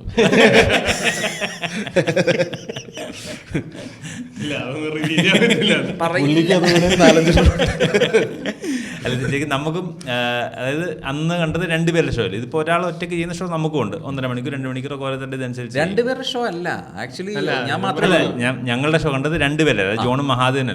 നമ്മളും ഒരാൾ ഒറ്റയ്ക്ക് സ്റ്റേജ് ചെയ്യുന്ന ഷോ ഉണ്ട് 1.5 മണിക്കൂർ. അപ്പോൾ അത് ശരിക്കും ഒരു സിനിമ പോലെ നമ്മൾ ഡിസൈൻ ചെയ്യുന്നത്. അതായത് എല്ലാ ഇമോഷൻസും വരണം, തമാശ മാത്രമല്ല, എല്ലാ ഇമോഷൻസും വരണം, ഈ അപ്സ് ആൻഡ് ഡൗൺസ് വരണം. പിന്നെ ഇതെല്ലാം പ്ലാൻ ചെയ്യുന്നത്. നമുക്ക് ഒറ്റ ക്ലൈമാക്സ് ഉണ്ടാകത്തുള്ളൂ എന്തായാലും. കാരണം അത് അങ്ങനെ നമുക്ക് അതിലേ എത്താൻ പറ്റത്തുള്ളൂ. കാരണം അതാണ് നമ്മൾ പ്ലാൻ ചെയ്ത്. ഒറ്റ ക്ലൈമാക്സേ ഉള്ളൂ. ആ ക്ലൈമാക്സിലേക്ക് എത്തുന്ന കടമ്പകൾക്കിടയിൽ മാറ്റങ്ങൾ വരും. പാത്ത് ചിലപ്പോൾ മാറിയേക്കും. അതാണ് അതിനകത്ത് വരിക. കിട്ടുന്ന റിയാക്ഷൻ അനുസരിച്ച് ചിലപ്പോൾ സാധനങ്ങൾ ചെറിയ ചെറിയ ട്വിസ്റ്റ് അവസാനം എനിക്ക് ഇവിടെ കൊണ്ട് എത്തിക്കണം. ഒരു ഓൺ സ്റ്റേജ് ഡിസിഷൻ മാറ്റേണ്ടി പേഴ്സണൽ സീക്രട്ട് ചെയ്യും. അന്ന് നമ്മൾ കണ്ടപ്പോൾ നിവിൻ ബ്രോ 2 പോയിന്റിലോ അയ്യോ അത് വർക്ക് ആയില്ലല്ലോ എന്ന് പറഞ്ഞല്ലോ. അത് ശരിക്കും സ്ക്രിപ്റ്റ് അല്ലായിരുന്നു, സ്ക്രിപ്റ്റ് ആയിരുന്നു. അത് വർക്ക് ആയില്ല എന്ന് പറഞ്ഞ അപ്പോഴാണ് പുള്ളി പറഞ്ഞത് വർക്ക് നിങ്ങൾ മനഃപൂർവ്വം ചെയ്യുന്നതല്ലേ, വർക്ക് ആവാത്ത പറയില്ല. അത് നിങ്ങൾ ക്രൗഡായിട്ട് ഇന്ററാക്ട് ചെയ്യുമ്പോൾ ചിലപ്പോൾ സ്പോട്ടിൽ ഇടില്ലേ ഒരു സാധനം. നമ്മൾ ചിലപ്പോൾ അതെന്നെ പറയാം പ്രേക്ഷകർക്ക് നോളൻ സിനിമകൾ പോലെ നിങ്ങൾ മനസ്സിലായില്ലെങ്കിൽ നിങ്ങളുടെ കുറ്റം, നിങ്ങളുടെ ഇന്റർപ്രിട്ടേഷൻ വിട്ടിരിക്കുന്നത്. ഓക്കെ, നിവിൻ ബ്രോ നമുക്ക് ജസ്റ്റ് ഫ്ലാഷ് ബാക്ക് അടിച്ചിട്ട് നിവിൻ ബ്രോ എപ്പോഴാണ് ഇത് സ്റ്റാർട്ട് ചെയ്തത്? മജീഷ്യനായിരുന്നു, ഇന്നും മജീഷ്യനായിട്ട് തന്നെ ആയിരിക്കുന്നത്. അതിനകത്തൊരു കാറ്റഗറി മാത്രമാണ് മെന്റലിസം എന്ന് പറയുന്നത്. ഓക്കെ, ഞാൻ 3rd സ്റ്റാൻഡേർഡിൽ പരിപാടി തുടങ്ങിയതാണ്. ഈ റബ്ബർ ബാൻഡ് കൈ വെച്ച് ഇങ്ങനെ റബ്ബർ ബാൻഡ്, കാർഡ്സ്, ആരാണ്? ഞാൻ ഒരുപാട് അടുത്ത് പറഞ്ഞിട്ടുള്ളത് ഞാൻ ആവർത്തന വിരസതയായെന്ന് ഞങ്ങളുടെ പ്രേക്ഷകർക്ക് വേണ്ടി പറഞ്ഞു. നിങ്ങളുടെ പ്രേക്ഷകർക്ക് വേണ്ടി ചെറുപ്പത്തിൽ പപ്പ ഒരു ടിക്കറ്റുമായിട്ട് വീട്ടിൽ വരികയാണ്. അപ്പോൾ പത്രം മാത്രമാണുള്ളത് വീട്ടിൽ, റേഡിയോ ആണുള്ളത്, ടെലിവിഷൻ ഇല്ലാത്ത കാലഘട്ടമാണ്. അപ്പോൾ ഇതൊരു മാജിക് ഷോയുടെ ടിക്കറ്റാണ്. പ്രൊഫസർ PM മിത്ര എന്ന് പറയുന്ന പാലായിൽ മേലുകാവ് മറ്റത്തുള്ള ഒരു വളരെ പ്രൊഫഷണലായിട്ടുള്ള ഒരു ലെജൻഡറി മജീഷ്യനാണ്. അദ്ദേഹത്തിൻ്റെ ഷോ എനിക്കറിയില്ല എന്താണ് മാജിക്, ഞാൻ കേട്ടിട്ട് പോലുമില്ല. അപ്പം അപ്പൻ എന്നെ കൊണ്ട് പോകുന്നു, മുണ്ടക്കയം YMC ഹാളിനകത്ത് പോയി ഷോ കാണാനിരിക്കുന്നു. ഇപ്പോൾ സാധാരണ എല്ലാവരും ഇരിക്കുന്ന പോലെ കസേരയിൽ ഇരുന്നാൽ എനിക്ക് സ്റ്റേജ് കാണത്തില്ല, സ്റ്റേജ് മുട്ട് കുത്തി വേണം എനിക്ക് ഇരുന്നാൽ, കാരണം അത്രേ ഉള്ളൂ, നിക്കറിട്ടിരിക്കുന്ന ഇറക്കണല്ലേ.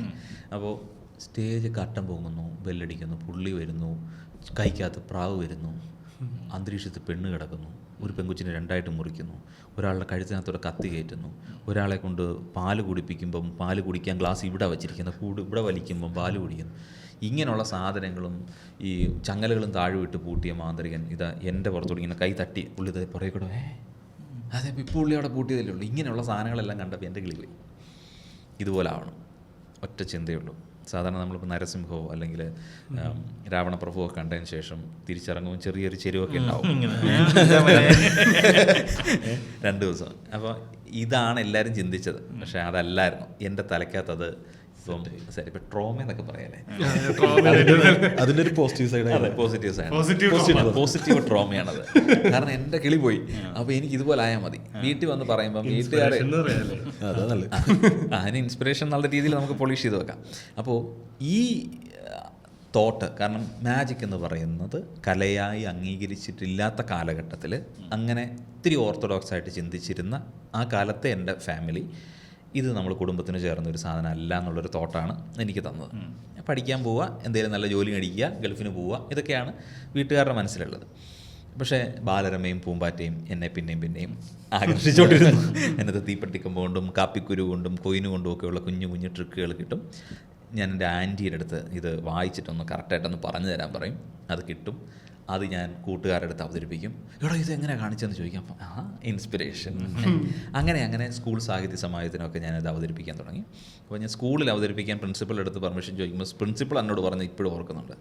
അദ്ദേഹം പറഞ്ഞത് സ്കൂളിൽ കുട്ടികളിൽ ഇതുപോലുള്ള പരിപാടികളൊന്നും അവതരിപ്പിക്കേണ്ട, കഥ, ചിത്രരചന, സമൂഹഗാനം, മറ്റേ പേപ്പർ കട്ടിങ്ങുകളുടെ മെയിൻ ഹെഡിങ്ങുകൾ പറയുക, ഇങ്ങനെയുള്ള കാര്യങ്ങളല്ലാതെ കുട്ടികൾ ഇതൊന്നും സ്കൂളിൻ്റെ ചരിത്രത്തിൽ ആരും ചെയ്തിട്ടുള്ളതല്ല എന്നൊക്കെ പറഞ്ഞ് അവസാനം ടീച്ചറിൻ്റെ അടുത്ത് പോയി ചേച്ചി കാണിക്കുന്നത്, ഞാൻ ഇതിങ്ങനെയാണ് കാണിക്കുന്നത്, ഇതെങ്ങനെയല്ലോ ഒന്നും എനിക്ക് അവസരം താ എന്ന് പറഞ്ഞ് കാണിക്കുകയും അത് പിള്ളേർ കൈയടിക്കുകയും ആ പ്രചോദനങ്ങളും. പിന്നെ കുഞ്ഞു വായനശാലകൾ, അന്ന് വായനശാല, യൂട്യൂബൊന്നും ഇല്ലല്ലോ അന്ന്. വായനശാലകൾ, ക്ലബ്ബുകൾ, പള്ളികളുടെ പരിപാടികൾ, അവിടെയൊക്കെ പോയിട്ട് കുഞ്ഞു കുഞ്ഞു സാധനങ്ങളൊക്കെ കാണിച്ച് അപ്പോൾ അതിന് അപ്രീഷിയേഷൻ ലെറ്ററൊക്കെ ഡയറി മേടിച്ച് സീലൊക്കെ മേടിച്ച് കൊണ്ടുവെക്കും. അപ്പോൾ ഇതൊക്കെ മേടിച്ച് കയ്യിലിരിക്കുമ്പോഴാണ് പത്രത്തിൽ ഒരു പയ്യൻ, എൻ്റെ പ്രായത്തിലുള്ളൊരു പയ്യൻ, എൻ്റെ കഥയാണ് കേട്ടോ, എന്നോട് ചോദിച്ച കഥയെല്ലാം പറഞ്ഞു. അപ്പോൾ പത്രത്തിലൊരു പയ്യൻ, എൻ്റെ പ്രായത്തിലുള്ളൊരു പയ്യൻ മിന്നിത്തിളങ്ങുന്നു, മാന്ത്രിക ലോകത്ത് വിസ്മയങ്ങൾ തീർക്കുന്നു പറഞ്ഞപ്പോൾ ഞാൻ കാണിക്കുന്ന സെയിം ഐറ്റം ഒക്കെ ഉണ്ട് പുള്ളിയുടെ കയ്യിൽ. ഇതെല്ലാം തന്നെ പഠിച്ചാണ് ഞാൻ കേട്ടോ, ഞാനൊരു മാജിക്കിൻ്റെ ഒരിടത്ത് പോയി പഠിച്ചിട്ടൊന്നുമില്ല. അപ്പോൾ എൻ്റെ മനസ്സിലും പത്രത്തിലൊരു പടം വരുത്തണം എൻ്റെ. ആ പയ്യനാരാണ്? എനിക്കിപ്പോൾ അറിയില്ല, അന്ന് ഞാൻ കണ്ടിരുന്ന ഒരു പയ്യനാണ്. ഇപ്പോൾ എനിക്ക് ആ പയ്യനാണ് മാസ്റ്റർ എന്നൊക്കെ പറയുന്നതൊരു പേരൊക്കെയാണ്. അപ്പം ഞാൻ എൻ്റെ പടവും പത്രത്തിൽ വരണം എന്നുള്ളതാണ് എൻ്റെ ഏറ്റവും അന്നേരത്തെ ഇനി അടുത്ത തോട്ട്. ഞങ്ങളുടെ നാട് എന്ന് പറഞ്ഞാൽ കോട്ടയം ജില്ലയിൽ മുണ്ടക്കയം എന്ന് പറയുന്ന മലയോര ഗ്രാമപ്രദേശത്തിൻ്റെ അവിടെ കൂട്ടിക്കലിനടുത്ത് ഏന്തയാർ എന്ന് പറയുന്ന മലകളും കുന്നുകളും താഴ്വരകളും ചോലരുവികളുമുള്ള ഒരു നാടാണ്.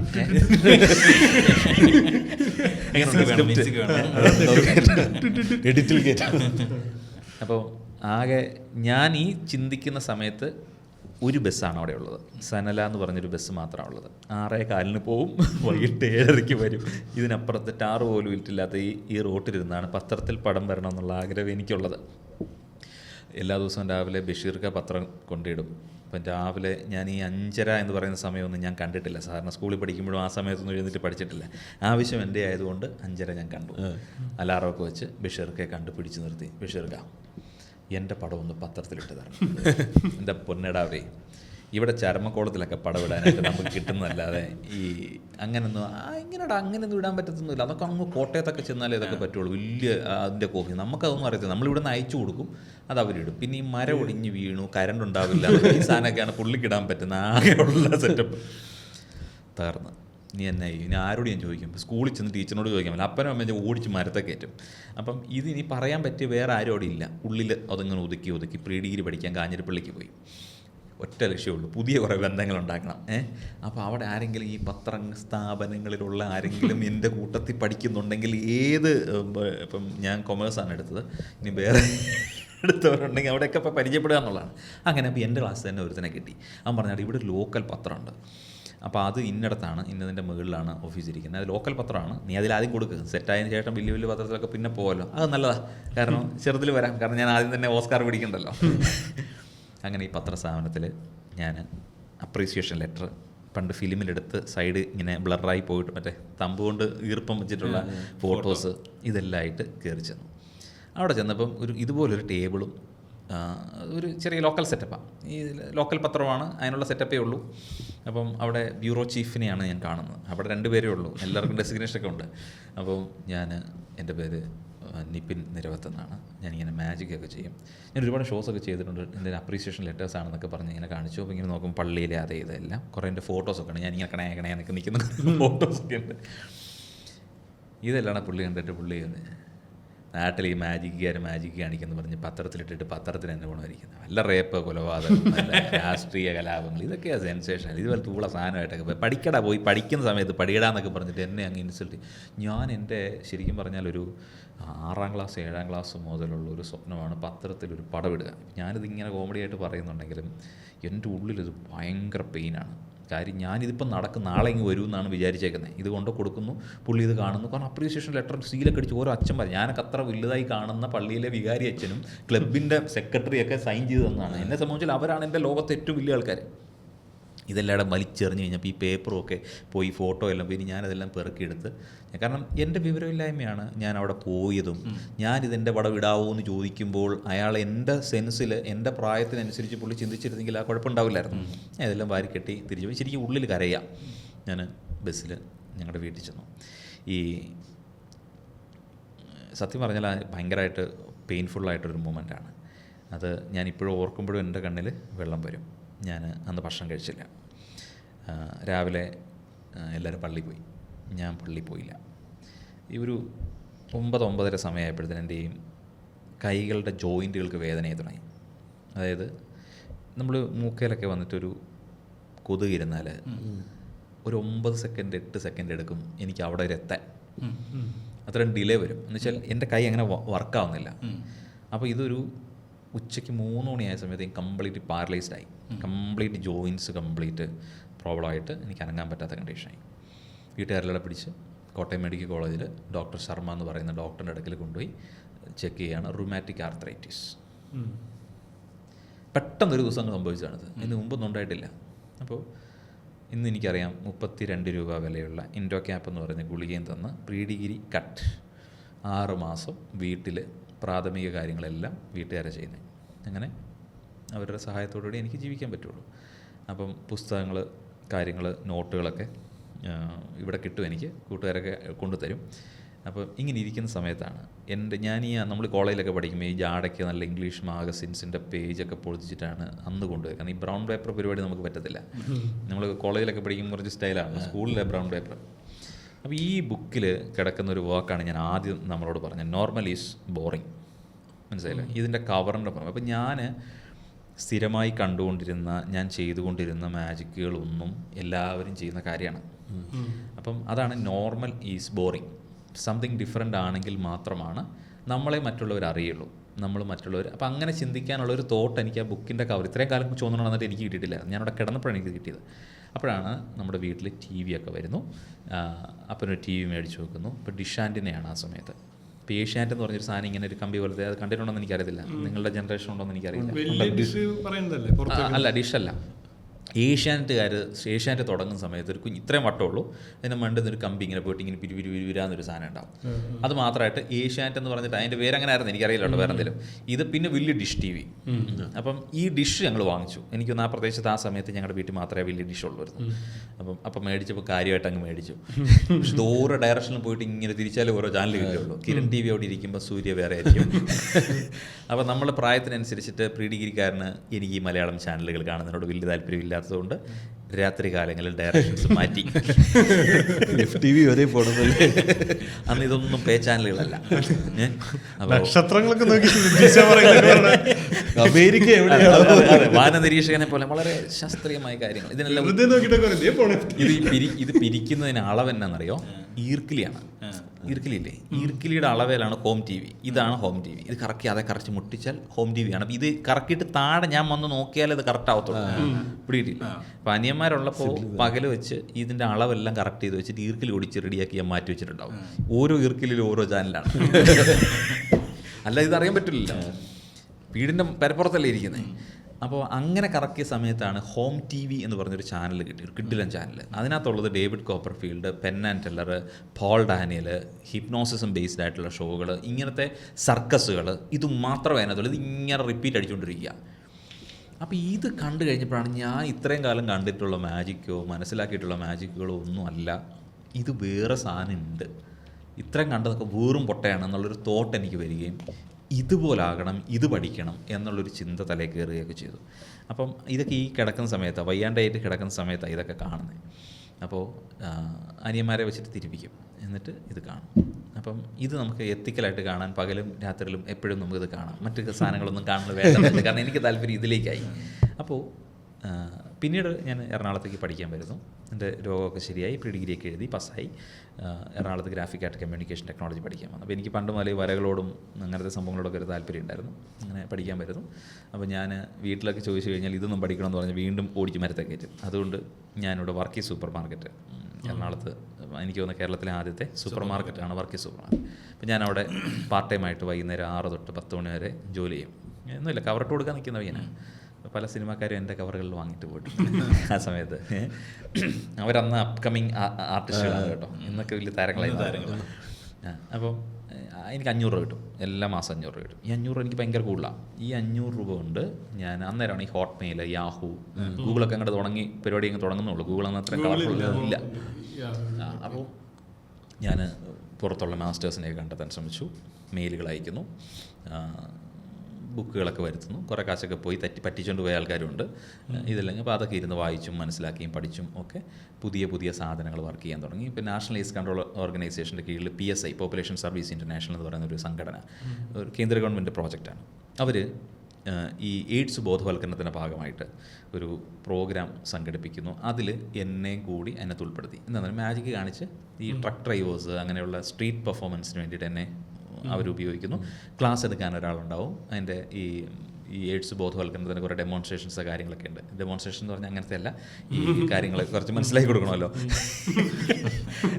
അപ്പോൾ അങ്ങനത്തെ കുറച്ച് കാര്യങ്ങളൊക്കെ വേണ്ടിയിട്ട് എന്നെ കൂടെ ക്രൗഡിനെ അട്രാക്ട് ചെയ്യാൻ വേണ്ടി എന്നെ കൂടെ വിളിപ്പിച്ചു. അപ്പോൾ ഞാൻ 2-2.5 വർഷക്കാലം ഞാനങ്ങനെ ചെയ്തുകൊണ്ടിരിക്കുന്ന സമയത്ത് മലയാള മനോരമ ഒരു ദിവസം മഴവിൽ പാലത്തിൽ വെച്ചിട്ട് ഞാൻ ചെയ്യുന്ന പരിപാടി കണ്ട് ഒരു റിപ്പോർട്ടർ എൻ്റെ ഫോട്ടോയും എൻ്റെ ഡീറ്റെയിൽസും ഒക്കെ എടുത്തു. അന്ന് ഈ മെട്രോ മനോരമ എന്ന് പറയുന്ന സാധനം, കളർഫുൾ സാധനം മാത്രം തന്നെ ഇപ്പോഴുണ്ടോ? ഓക്കെ. ഈ പത്രത്തിൻ്റെ ബാക്ക് പേജിൽ വലുതായിട്ട് കളറായിട്ട് എൻ്റെ പടം ആദ്യമായിട്ട് പത്രത്തിൽ പ്രിൻ്റ് ചെയ്ത് വരുന്നു. ഇതാണ് എൻ്റെ ആ ആഗ്രഹം സഫലീകരിക്കുന്നത്, ഞാൻ അങ്ങോട്ട് ചോദിക്കാതെ.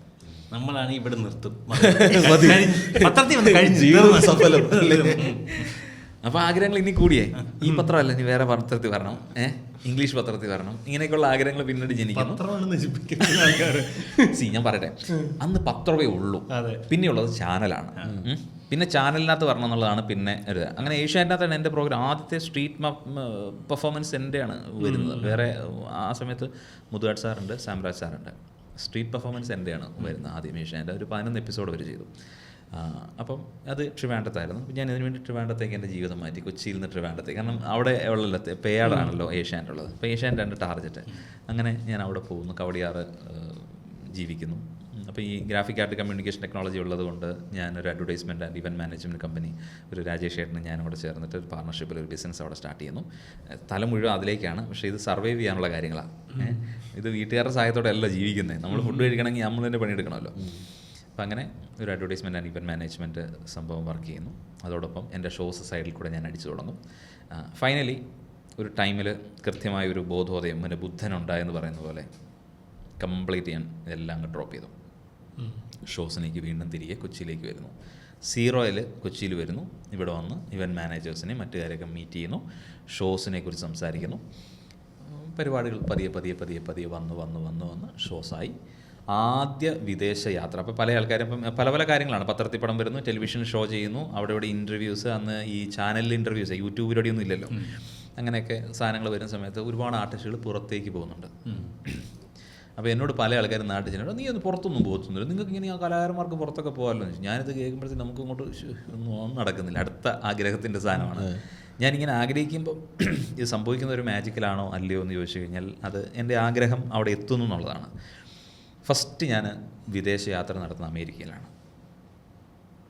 ഒരു show federation of Malayali association of America എനിക്കൊരു യങ് എൻ്റർടൈനർ അവാർഡ് തരാനായിട്ട് അവർ എനിക്ക് അവസരം തരുന്നു. ഞാനങ്ങനെ അമേരിക്കയിൽ പോകുന്നു. ഈ അമേരിക്കയിൽ ചെന്നിട്ടാണ് ഈ പറയുന്ന ഡേവിഡ് കോപ്പർഫീൽഡിനെ നേരിട്ട് കാണുന്നു. അന്ന് വീട്ടിൽ കിടന്ന് കണ്ട ഡേവിഡ് കോപ്പർഫീൽഡ് ലാസ് വെഗാസിൽ പോയിട്ട് കാണുന്നു. ദെൻ ക്രിസ് ഏഞ്ചൽസിനെ കാണുന്നു, ഡേവിഡ് ബ്ലെയിനെ കാണുന്നു. പിന്നെ ഈ പറയുന്ന ഒരുപാട് ലെജൻഡറി ആയിട്ടുള്ള പെർഫോമൻസിനൊക്കെ നേരിട്ട് കാണാനായിട്ടുള്ളൊരു ഓപ്പർച്യൂണിറ്റി കിട്ടുന്നു. പിന്നീട് ഞാനത് അതെൻ്റെ ജീവിതത്തിൽ കിട്ടുന്ന ഇനിയിപ്പോൾ ഞാൻ എന്നെ ചിന്തിക്കും എന്നുള്ള രീതിയിലാണ് എൻ്റെ മനസ്സ്. പിന്നെ എൻ്റെ ഷോകൾ പുതിയ രീതിയിലേക്ക് ഡിസൈൻ ചെയ്യണം. നമ്മുടെ ആ പ്രായത്തിൻ്റെ പക്വതയിലുള്ള സാധനങ്ങളാണ് അന്ന് ഞാൻ ചെയ്തിട്ടുള്ളത്. പിന്നെ ഞാനിരുന്ന് ഈ അനുഭവങ്ങളൊക്കെ വെച്ചിട്ട് ഞാൻ കണ്ട കാഴ്ചകളൊക്കെ വെച്ചിട്ട് എൻ്റെ ഷോകളെ ഞാൻ അപ്ഡേറ്റ് ചെയ്യാൻ തുടങ്ങി. അങ്ങനെ അപ്ഡേറ്റ് ചെയ്തതാണ് ഇപ്പോൾ 2026 നിങ്ങൾ കണ്ടത്. ഇനിയും അപ്ഡേഷൻസ് നടക്കും. ഈ ക്രിപ്റ്റിക് 2.0 ക്രിപ്റ്റിക് ഉണ്ടായിരുന്നു. ക്രിപ്റ്റിക് ഉണ്ടായിരുന്നു. പിന്നെ ക്രിപ്റ്റിക്കാണ് ഫസ്റ്റ് ഷോ. ഫസ്റ്റ് ഷോ അല്ല, ഇൻറ്റ്യൂഷൻസ് എന്ന് പറഞ്ഞ ഷോ ആയിരുന്നു ആദ്യം. ഇൻഡ്യൂഷൻസ് എന്ന് പറഞ്ഞ ഷോ ആയിരുന്നു ചെയ്തതാണ്. അപ്പോൾ ആ ഷോ കുറേ കൂടെ ഇങ്ങനെ പോയി കഴിഞ്ഞപ്പോൾ എനിക്കതൊന്ന് മാറ്റി പിടിക്കണം എന്നുള്ള തോന്നി. ക്രിപ്റ്റിക് എന്നുള്ള രീതിയിലൊരു സാധനം വർക്കൗട്ട് ചെയ്തു. അത് അതിൻ്റെ സെക്കൻഡ് വേർഷൻ എന്ന രീതിയിൽ. ഇനി 2.0 ഞാൻ മാറ്റാൻ പോകുന്നില്ല. അതിനകത്ത് കുറച്ച് ആഡ് ഓൺസ് ഉണ്ടാവും. ഈ ദൃശ്യം 2, ദൃശ്യം 3 എന്ന് പറഞ്ഞ് പോകാനൊന്നും ഉദ്ദേശിക്കുന്നില്ല. ഇപ്പം എൻ്റെ വീടിൻ്റെ പേര് പോലും ക്രിപ്റ്റിക്. ഈ ഇപ്പം നമ്മൾ പറഞ്ഞല്ലോ നോർമലി ബോറിംഗ് എന്ന് പറയുന്ന ഒരു ഇത്. പക്ഷെ ഇന്നത്തെ ഇതിലെന്ന് പറഞ്ഞു കഴിഞ്ഞാൽ നമ്മൾ ചെയ്യുന്ന പല സാധനങ്ങളും യൂട്യൂബിലോ ഇൻസ്റ്റയിലോ ആരെങ്കിലും ചെയ്തിട്ടുള്ളൊരു സംഭവം ആയിരിക്കില്ല. അപ്പം അത് എങ്ങനെ അതിനെന്നറിയോ, ഇത് പല ആൾക്കാരും കോപ്പി ചെയ്യും ഓരോ കാര്യങ്ങൾ. ഇപ്പം നല്ലൊരു സാധനം കണ്ടാൽ അവർ എടുത്തോണ്ട് പോകില്ലേ, ആ എടുത്തോണ്ട് പോക്ക് എനിക്ക് ആ ഒരു ശീലമില്ല. എനിക്ക് ഓൺ ക്രിയേഷൻസ് ആണ് ഞാൻ ചെയ്യുന്നത്. എൻ്റെ പല സാധനങ്ങളും പല ആൾക്കാർ എടുത്തുകൊണ്ട് പോയിട്ടുണ്ട്. അത് ഇപ്പോൾ എനിക്ക് ഈ സാധനങ്ങൾക്കൊന്നും കോപ്പിറൈറ്റ് ചെയ്യാനായിട്ടുള്ള ചില ടെക്നിക്കൽ ഇഷ്യൂസ് ഉണ്ട്. ഇപ്പോൾ സിനിമയുടെ കഥ തന്നെ മോട്ടിച്ചുകൊണ്ട് പോകുന്നുണ്ട്. ആ നടക്കുന്ന സമയത്താണിത്. പിന്നെ നമ്മളതിനെ ഒന്ന് കീനായിട്ട് നോക്കിക്കഴിഞ്ഞാൽ ഒരു എത്തിക്കലും അല്ലാത്ത, ഒട്ടും പ്രൊഫഷണൽ അല്ലാത്ത ആളുകൾ എന്ന രീതിയിൽ അതിനെ പുച്ഛിച്ച് തള്ളാനേ അതിനെ പറ്റുള്ളൂ. പിന്നെ അവർക്കും സ്വന്തമായിട്ടൊരു ക്രെഡിബിലിറ്റി ഇല്ല എന്ന് നമ്മളതിനെ വിലയിരുത്തിയാൽ മതിയല്ലോ. അങ്ങനെ കണ്ട് സ്വയം ആസ്വദിക്കും. അല്ല, സമാധാനം. ഇപ്പോൾ മാജിക് ഒക്കെ പണ്ട് നമുക്ക് ഭയങ്കര അത്ഭുതമായിരുന്നല്ലോ. ഇപ്പോൾ കുറച്ച് കഴിഞ്ഞ് മാജിക്കിനെ പൊളിക്കുന്നൊരു പരിപാടി വന്നല്ലോ അതിനകത്ത് ഞാൻ അതിനെ എതിർക്കുന്നൊന്നുമില്ല. കാര്യം ഇതൊരു അവതരണ കലയാണ്. പക്ഷെ ആൾക്കാർ അതിന് ഭയങ്കര ഇതായിട്ടാണ് കാണാതിരിക്കുന്നതിന്റെ ആദ്യത്തെ ഇത് എങ്ങനെ സൈഡിൽ നിന്ന് ക്യാമറ വെച്ച് കഴിഞ്ഞാൽ അല്ലാതെ ഞാൻ പണ്ട് പറയുമായിരുന്നു, പണ്ടൊരു പുസ്തകത്തിൽ നിന്ന് കിട്ടിയത് കാര്യമാണ്. അതായത് നൃത്തം ചെയ്യുന്ന ഒരാളോട് നമ്മൾ പ്രേക്ഷകർ ചിന്തിക്കുന്നത് കാലെന്നും അതിൻ്റെ താളങ്ങൾ തെറ്റാതെ നന്നായിട്ട് ഡാൻസ് ചെയ്യണേ എന്ന് പറയും. പ്രസംഗിക്കുന്ന ഒരാളാണെങ്കിൽ വാക്കുകളിൽ കിട്ടാതെ പോകരുതേ, നല്ല വാക്കുകൾ കിട്ടണേ എന്ന് പറയും. പാട്ട് പാടുന്നതാണ് സ്വരസ്ഥാനങ്ങളൊന്നും തെറ്റരുതേ എന്നൊക്കെ പറയും. എന്നാൽ മാജിക്കോ ഇങ്ങനെയുള്ള കാര്യങ്ങൾ ഇത് പൊളിഞ്ഞു, ഇതിൻ്റെ രഹസ്യം എങ്ങനെയാണെന്ന് അറിയാൻ പറ്റണേ എന്നാണ് പ്രേക്ഷകൻ ചിന്തിക്കുന്നത്. ഇതറിയാവുന്ന കലാകാരനാണ് സ്റ്റേജിൽ നിന്നുകൊണ്ട് അവരെ ഫൂളാക്കുന്നത് അല്ലെങ്കിൽ അത്ഭുതപ്പെടുത്തുന്നത്. അപ്പോൾ അതിന് പിന്നിൽ വലിയ ഒരു പണിയുണ്ട്. അപ്പോൾ നമ്മൾ കാണുന്ന അത്ഭുതം മാത്രമല്ല, അതിൻ്റെ പിന്നാമ്പുറത്ത് ഒരുപാട് കാര്യങ്ങളുണ്ട്. അപ്പോൾ ഓരോ ട്രിക്കുകൾ പൊളിച്ചു അല്ലെങ്കിൽ സോഷ്യൽ മീഡിയയിലൂടെ വന്നു എന്ന് പറഞ്ഞാലും ഇതിനൊക്കെ മാറ്റി മറിച്ചൊക്കെ വേറൊരു തലത്തിൽ അവതരിപ്പിക്കാൻ പറ്റും. ഇതൊരു വിഷ്വലി കാണുമ്പം അതൊരു വിനോദം എന്ന രീതിയിൽ പോകുന്നുള്ളത്. എത്ര മാജിക്കുകൾ എത്ര ആളുകളുടെ മുമ്പിൽ വെച്ചിട്ട് അവതരിപ്പിച്ചാലും അവതരിപ്പിക്കുന്നവൻ്റെ സ്കില്ല്, അവൻ്റെ സ്ക്രിപ്റ്റ്, അവൻ്റെ പാറ്റേൺ, ഇതെല്ലാം അനുസരിച്ചിട്ട് അവരെ അത്ഭുതപ്പെടുത്താൻ പറ്റും. അതുകൊണ്ട് അല്ലെങ്കിൽ പണ്ടേ ഈ കല ഇല്ലാണ്ടായി പോകില്ലേ. എക്സ്പെക്ടേഷൻ ബ്രേക്ക് ചെയ്യുമ്പോഴാണ് ആ ഒരു ഇത് സ്റ്റാർട്ട് ചെയ്ത് ഇന്ത്യയിലല്ലേ പറയപ്പെടുന്നത് മാജിക് സ്റ്റാർട്ട് ചെയ്ത് ഈജിപ്ഷ്യൻ. ഇത് ഈ മെന്റലിസവും മാജിക്കും തമ്മിലുള്ള വ്യത്യാസം എന്താണ്? രണ്ടും ഒന്നും തന്നെ ട്രിക്കുകൾ തന്നെയാണ്. പക്ഷെ മെന്റലിസം ചെയ്യുന്ന ആളെ ഒരു അമാനുഷികനായിട്ടാണ് പണ്ട് മാജിക് ചെയ്യുന്നവരെ കണ്ടിരുന്നത്. മാജിക് ചെയ്യുന്നവരെ അങ്ങനെ തന്നെയല്ലേ കണ്ടിരുന്നത്. പക്ഷെ അത് മാറി. എന്റെ ഷോയിൽ എൻഡിൽ ഞാൻ എന്താ പറയുന്നത്, അത് എന്തിനായിരുന്നു? അത് അടുത്ത ചോദ്യം അതായിരുന്നു. ശരിക്കും നിങ്ങൾ ഇതൊന്നും സംഭവമല്ല, ഇത് വെറും അമാനുഷികമായിട്ടുള്ള കാണിക്കുന്ന പറ്റിക്കുക എന്ന് പറയുന്ന ആവശ്യം എന്താണ്? അത് പറഞ്ഞില്ല എന്നുണ്ടെങ്കിൽ എനിക്ക് വരാൻ പോകുന്ന കോളുകൾ, എന്നെ സമീപിക്കുന്ന ആളുകളെല്ലാം അവരുടെ പേഴ്സണൽ പ്രശ്നങ്ങളിലേക്കാണ് അവർ കൊണ്ടുപോകുക. അങ്ങനെ ഒരു പ്രശ്നം ഉണ്ടാവുന്നുണ്ട്. എൻ്റെ ഫേസ്ബുക്കിൻ്റെ അല്ലെങ്കിൽ ഇൻസ്റ്റാഗ്രാമിൻ്റെ മെസ്സേജ് എടുത്ത് കാണിച്ചാൽ ഒരു ദിവസം മരിച്ചവരെ കാണിച്ചു തരാമോ, എൻ്റെ മരിച്ചുപോയ മോളെ എനിക്ക് ഒന്നുകൂടെ ഒന്ന് കാണാൻ പറ്റുമോ, എൻ്റെ ഹസ്ബൻഡിന് വേറെ എന്തെങ്കിലും ബന്ധമുണ്ടോ എന്നുള്ളത് കണ്ടുപിടിച്ച് തരാൻ പറ്റുമോ. അത് നിങ്ങൾ ഇതേ ഇൻസ്റ്റാ ആളുടെ എടുക്കാം. ഇതാണ് വരുന്നത്. അപ്പോൾ ഇതൊരു ആർട്ടാണെന്ന് ബിലീവ്, കാരണം നമ്മുടെ ഇന്ത്യ സൂപ്പർസ്റ്റിഷൻസ് ഉള്ള ഒരു രാജ്യമാണ്. ഒരുപാട് സൂപ്പർസ്റ്റിഷൻ അത് വേണം, അവർക്ക് ഇല്ലാതെ പറ്റത്തില്ല. അപ്പോൾ അങ്ങനെയുള്ളൊരു രാജ്യത്ത് ഇതിനെ അങ്ങനെ റിലേറ്റ് ചെയ്യാനാണ് അവർ ഇഷ്ടപ്പെടുന്നത്. അപ്പോൾ അങ്ങനെ വരുമ്പോൾ നമ്മൾ എന്ത് ചെയ്യണം? നമ്മളത് അങ്ങനെയല്ല. നമുക്ക് എനിക്കത് ക്ലെയിം, എനിക്ക് വേണമെന്നുണ്ടെങ്കിൽ ഈ ഷോയെക്കാട്ടിൽ നല്ല പരിപാടി എനിക്കൊരു ചെറിയ കെട്ടിടം ഉണ്ടാക്കിയിട്ട് അവിടെ ഇരിക്കുന്നതാണ്. നല്ല പരിപാടിയാണ്, നല്ല പരിപാടിയാണ്. ഇവിടെ അങ്ങനെ വിജയിച്ച ഒരുപാട് ആൾക്കാരുണ്ട്. വേഷം, ഈ ക്യാപ്പ് ഒന്ന് മാറ്റിയാൽ മതി. ക്യാപ്പ് മാറ്റിയിട്ട് ഞാൻ വേഷം ഒന്ന് ഈ ബ്ലാക്ക് ചേഞ്ച് ചെയ്ത് ഈ ആൾക്കാരെ കാണിച്ചു കൊടുക്കുന്ന പരിപാടി. അതാ ഞാൻ ചോദിക്കുകയായിരുന്നു. അത് ഇങ്ങനെ ഇപ്പോൾ മെന്റലിസ്റ്റുമായിട്ട് യാതൊരു ബന്ധമില്ല. അത് ഹിപ്നോസിസ് ആണ്. ഇനി സയന്റിഫിക് പറയാം. ഹിപ്നോസിസ് എന്ന് പറഞ്ഞാൽ നമുക്ക് മനസ്സിന് 3 സ്റ്റേറ്റ് ആണുള്ളത്: conscious, sub conscious and unconscious. Conscious state ആണ് നമ്മൾ ഇപ്പോൾ ഇരിക്കുന്ന പ്രസന്റ് സിറ്റുവേഷൻ എന്ന് പറയുന്നത്. സബ് കോൺഷ്യസ് മൈൻഡ് എന്ന് പറഞ്ഞാൽ ഇപ്പോൾ ഞാൻ നമ്മൾ വന്നില്ല, താഴെ വന്നു, കാറിൽ വന്നു, നിങ്ങൾ രണ്ടുപേരും വഴി വെച്ച് കണ്ടു, കാപ്പ് കുടിക്കുന്നു എന്ന് ചോദിച്ചു ഇല്ലേ, ഞാൻ വേണ്ടാന്ന് പറഞ്ഞു, നമുക്കിത് കഴിഞ്ഞിട്ട് കുടിക്കാമെന്ന് ഞാൻ പറഞ്ഞില്ല, പക്ഷേ ഞാൻ ഇപ്പോൾ പറഞ്ഞു. അപ്പോൾ ഇതെല്ലാം നിങ്ങൾ ഓർക്കുന്നുണ്ടല്ലോ, ഒരാവശ്യമില്ലാതെ ഇപ്പോൾ ഇത് ഓർത്തതാ, അല്ലെങ്കിൽ നിങ്ങൾ ഓർക്കേണ്ട പോലെ ആവശ്യമില്ല. അത് സബ് കോൺഷ്യസ് മൈൻഡിലുള്ളത് കൊണ്ടാണ്. ചിലപ്പോൾ നമ്മൾ 2 വർഷം കഴിഞ്ഞിട്ട് നമ്മൾ കണ്ടു കഴിഞ്ഞാൽ അന്ന് നമ്മൾ ആദ്യം കണ്ടത് ഇങ്ങനെയാണെന്ന് പറഞ്ഞാൽ ആ ശരി, അതെ നമ്മൾ ഇവിടെ ഇരുന്നു എന്നൊക്കെ ഓർത്തുന്നുണ്ട്. അതിപ്പോൾ നിങ്ങളിപ്പോൾ 2ാം ക്ലാസ്സിൽ നിങ്ങളെ പഠിപ്പിച്ചൊരു ടീച്ചർ ഇപ്പോൾ ഈ ടീച്ചർ നമ്മളെ പഠിപ്പിച്ച ടീച്ചറാണല്ലോ എന്ന് ഓർക്കണം. നിങ്ങളെ ഡേറ്റ തലയിലുണ്ട്, കറക്റ്റ് അല്ലേ? അപ്പോൾ അത് സബ് കോൺഷ്യസ് മൈൻഡാണ്. അൺകോൺഷ്യസ് മൈൻഡ് എന്ന് പറഞ്ഞു കഴിഞ്ഞാൽ നമ്മുടെ ട്രോമകളാണ്, നമ്മുടെ ബാഡ് മെമ്മറീസ്, നമ്മൾ ഓർക്കാൻ ഇഷ്ടപ്പെടാത്ത, നമ്മളെ ട്രിഗർ ചെയ്യുന്ന ഇതൊക്കെയാണ്. ചിലപ്പോൾ നമ്മൾ കണ്ണൊക്കെ നിറഞ്ഞു പഴയ ഒരു ഇതിലിട്ടൊക്കെ പോയിടാവേ ചുമ്മാ ഇങ്ങനെ ഇരുന്നപ്പോൾ എന്നൊക്കെ പറയില്ലേ. അപ്പോൾ ഈ 3 സ്റ്റേറ്റ് പിടിയിട്ടില്ലേ? കോൺഷ്യസ് സ്റ്റേറ്റ് എന്ന് പറയുന്ന പ്രസൻറ്റ് സിറ്റുവേഷൻ. ഇപ്പോൾ നമ്മൾ തുടങ്ങിയത് സബ് കോൺഷ്യസ് എത്തി, പ്രസൻറ്റ് ഇതാണ് കോൺഷ്യസ്. ഇതിനകത്തൂടെ നമുക്ക് സബ് കോൺഷ്യസ് എന്ന് പറയുന്ന വലിയ ടൈറ്റാനിക്കിൻ്റെ ആ മഞ്ഞുമലയുടെ അത്രയും വലുപ്പമുള്ള ഒരു ഡേറ്റയിലേക്ക് എൻട്രി ചെയ്യണമെങ്കിൽ ഇവിടുന്ന് താഴോട്ട് പോകണ്ടേ. ഓക്കെ, അപ്പോൾ ഈ ഒരു കണ്ടീഷനെ മെല്ലെ ട്രാൻസിലാക്കുക. നിങ്ങളെ ഒന്ന് എന്നിട്ട് ഇതിനകത്തേക്ക് കയറുക. ഇവിടെ കയറി കഴിഞ്ഞിട്ട് നമ്മൾ എന്തൊക്കെ, ഇതാണല്ലോ നമ്മുടെ ജീവിതം. എന്തായാലും നിങ്ങളൊരു സ്റ്റാൻഡപ്പ് കൊമേഡിയൻസ് ആയത് എങ്ങനെയാണ്? നിങ്ങളുടെ കാഴ്ചപ്പാടുകൾ, നിങ്ങൾ കണ്ടത്, നിങ്ങൾക്ക് ഇതുപോലെ ആവണമെന്ന് തോന്നിയത്, പെട്ടെന്നൊരു ദിവസം ചുമ്മാ കണ്ണ് തുറന്ന് ഉഞ്ഞായപ്പോഴും ഞാൻ സ്റ്റാൻഡപ്പ് കൊമേഡിയൻ ആകണമെന്ന് ചിന്തിച്ചതല്ലല്ലോ. നിങ്ങൾ ഇതുപോലത്തെ ആൾക്കാരെ കണ്ടു, എനിക്ക് ഇതുപോലെ ചെയ്യാനുള്ളൊരു കഴിവുണ്ടെന്ന് മനസ്സിലായി, അല്ലെങ്കിൽ അങ്ങനെ സംസാരിക്കുന്ന പരിപാടികൾ കണ്ടു, അപ്പോൾ എനിക്ക് എന്തുകൊണ്ട് ചെയ്തുകൂടാന്ന് തോന്നി. അങ്ങനെ പല പല കാരണങ്ങളായിരിക്കാം. ഇതെല്ലാം നിങ്ങളുടെ സബ് കോൺഷ്യസ് മൈൻഡിലെ ഡേറ്റ കൊണ്ടാണ് നിങ്ങളായി രൂപാന്തരീകരിക്കപ്പെടുന്നത്. ആ സ്ഥലത്തേക്ക് എൻട്രി ചെയ്തിട്ട് നമ്മൾ അവിടെ ചില കുൽസിത പ്രവർത്തികൾ കാണിക്കുകയാണ്, സജഷൻസ് ആണ്. നിങ്ങളിപ്പോൾ മൈക്കിൾ ജാക്സനെ കാണാൻ പോവുകയാണ് നിങ്ങൾ. അപ്പോൾ അയാൾ ഇപ്പോൾ നിങ്ങൾ സബ് കോൺഷ്യസ് മൈൻഡിൽ ഇത് കൊടുത്തിരിക്കുന്നത്. അപ്പോൾ കോൺഷ്യസ് മൈൻഡിൽ വേക്കപ്പ് എന്നുള്ളൊരു ഓപ്ഷൻ കൊടുക്കുമ്പോൾ അയാൾ വേക്കപ്പ് ചെയ്തിട്ട് നോക്കുമ്പോൾ മൈക്കിൾ ജാക്സൺ, നിങ്ങളുടെ മനസ്സിലുള്ള മൈക്കിൾ ജാക്സൻ്റെ രൂപം എന്താണോ അതാണ് അവിടെ കാണുന്നത്. മരിച്ചുപോയ ആളുടെ രൂപം എന്താണോ മനസ്സിൽ നമ്മൾ പ്രതിഷ്ഠിപ്പിച്ചിരിക്കും. നമ്മൾ ചിലപ്പോൾ ഒരു വസ്ത്രം അതിന് കൊടുത്തിട്ടുണ്ടാകാം, അവരുടെ ഫേസ് ആയിരിക്കാം, കൈ ആയിരിക്കാം, അവർ തന്ന ഗിഫ്റ്റ് ആയിരിക്കാം, എന്ത് മെമ്മറിയാണോ, ഏത് സിറ്റുവേഷനാണോ അത് നമ്മൾ അതേപോലെ അയാളിൽ കാണുന്നു. നമ്മുടെ ഒരു ഹാലൂസിനേഷൻ തോട്ട് പോലെ ഒരു ഇമേജിനെ പ്രൊജക്റ്റ് ചെയ്ത് നമ്മൾ കാണുകയാണ് കുറച്ച് സമയത്തേക്ക്. അപ്പോൾ ഇതിനകത്ത് എത്തിക്കലും ഉണ്ട്, അൺഎത്തിക്കലും ഉണ്ട്. അതായത് ഇപ്പം ഞാൻ നിങ്ങൾ കണ്ണ് തുറക്കുമ്പോൾ നിങ്ങൾ ബേസിക് ചോദ്യം ഞാൻ വിചാരിച്ചത് സ്റ്റേജ്ഡ് ആണോ എന്നുള്ളതായിരുന്നു. അല്ല.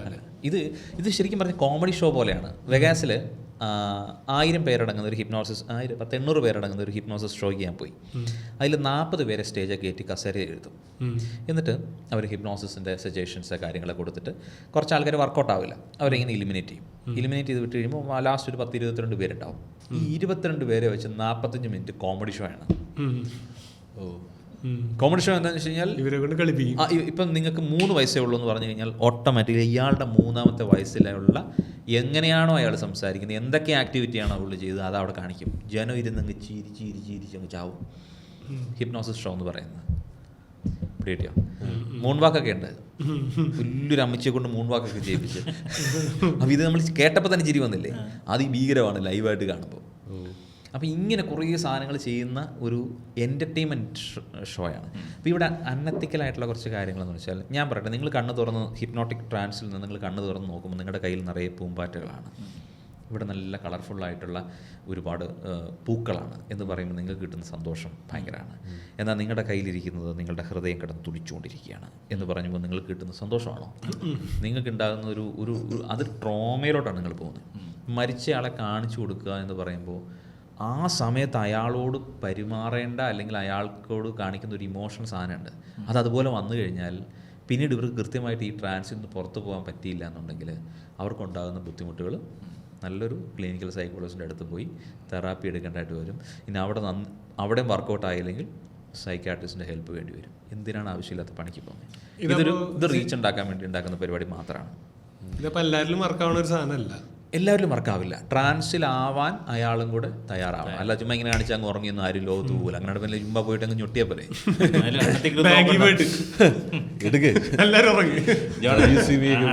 നോക്കണ്ട പരിപാടി നമുക്കൊന്ന് കാണണം. ഞാനിങ്ങനെ ഒരു ക്യാരക്ടറിനെ ആദ്യമായിട്ട് കാണുന്ന എനിക്കൊന്ന് പണ്ട് മനോരമയിലാണെന്ന് തോന്നുന്നു, ഈ മജീഷ്യൻ മാൻഡ്രേക്ക് എന്ന് പറഞ്ഞ് പുള്ളിക്ക് ഇതുപോലത്തെ പവേഴ്സാണ്. ഇതെന്താ അതെല്ലാവർക്കും പവറല്ലേ ഇങ്ങനെ കാണിക്കുമ്പോൾ അങ്ങ് വരണം. അല്ല, ഈ ഹിപ്നോട്ടിസം സാധനം ചെയ്യുന്നു പറഞ്ഞില്ല. ഇപ്പോൾ ഇത് മെന്റലിസത്തിന്റെ അപ്പുറത്ത് ഹിപ്നോസിസ് ആണെന്ന് പറഞ്ഞില്ല. അത് ശരിക്കും ക്വാളിഫൈഡ് ആവണം ആൾക്കാർ ചെയ്യാൻ. ഈ തെറാപ്പി ഹിപ്നോസിസ് എന്ന് പറയുന്ന സാധനമുണ്ട്. ഇപ്പോൾ റീഹാബിലിറ്റേഷൻ കൗൺസിൽ ഓഫ് ഇന്ത്യയുടെ ലൈസൻസ് ഉള്ള RCA ലൈസൻസ് ഉള്ള ഒരാൾക്ക് വേണമെങ്കിൽ ഹിപ്നോസിസിനകത്തൊരു പാഷൻ ഉണ്ട് എങ്കിൽ അവർക്ക് ആ ഒരു മെത്തേഡും കൂടെ ഉപയോഗിക്കാം. അപ്പോൾ അവർക്ക് സർട്ടിഫൈഡ് ആയിട്ടുള്ള ഒരാളാണ്. ഈ ഹിപ്നോസിസ് അങ്ങനെ പഠിക്കുന്നതിന് വലിയ വിഷയമുള്ള കാര്യമൊന്നുമല്ല. ഇത് ഉപയോഗിക്കണമെന്നുണ്ടെങ്കിൽ നമ്മുടെ മുമ്പിലിരിക്കുന്ന ആൾക്ക് ഒരു തെറാപ്പിയുടെ ആവശ്യത്തിന് വേണ്ടി ഉപയോഗിക്കണമെന്നുണ്ടെങ്കിൽ ലീഗൽ തടസ്സമുണ്ടെന്ന് വെച്ചാൽ ഈ ഹിപ്നോസിസ് ഉപയോഗിക്കുന്നതിന് ലീഗൽ ഞാൻ ചോദിച്ചു, വിത്തൗട്ട് യുവർ പെർമിഷൻ എനിക്കത് ചെയ്യാൻ പറ്റില്ല. ഒരാളുടെ പെർമിഷൻ ഉണ്ടെങ്കിലും ചെയ്യാൻ പറ്റും. ചെയ്യണമെന്ന് വെച്ചാൽ അവർക്ക് തെറാപ്പി ചെയ്യാൻ ഒരു ലൈസൻസ്ഡ് ആൾക്ക് മാത്രമേ ഇത് പറ്റുള്ളൂ. തെറാപ്പിയും എൻ്റർടൈൻമെൻറ്റും രണ്ടാണ്. ഓക്കെ, അത് ഷോ ചെയ്യുന്നത് പ്രശ്നമില്ല എന്ന് വെച്ചാൽ അയാളുടെ കൺസേണോടുകൂടി ഇത് ചെയ്യാം. നിങ്ങൾക്ക് താല്പര്യം, എനിക്ക് അങ്ങനെ ഒരു ട്രാൻസ് മോഡ് എനിക്ക് ഇഷ്ടമാണ്, ഞാൻ അതിന് ഓക്കെയാണ് എന്ന് പറയുന്നിടത്ത് അവർക്ക് കുഴപ്പമില്ലല്ലോ.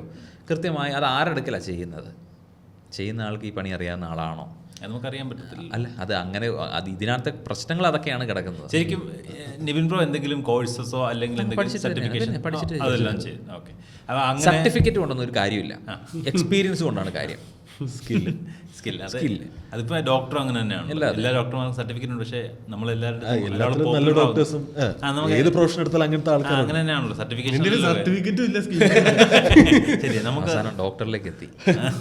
ജോൺ ചോയുടെ ഡോക്ടറിലേക്ക് ബുദ്ധിയുള്ള ഡോക്ടേഴ്സ് നമുക്ക് പറയാനുള്ള ഡോക്ടർ അതേ ഉള്ളൂ. എനിക്ക് വീട്ടിലുണ്ട് കേട്ടോ, ചേട്ടത്തിയൊക്കെ ഡോക്ടർമാരാണ്. ഞാൻ മാത്രമല്ല ഇങ്ങനെ പോയത്. എനിക്ക് ഡോക്ടേഴ്സ് ഇല്ല.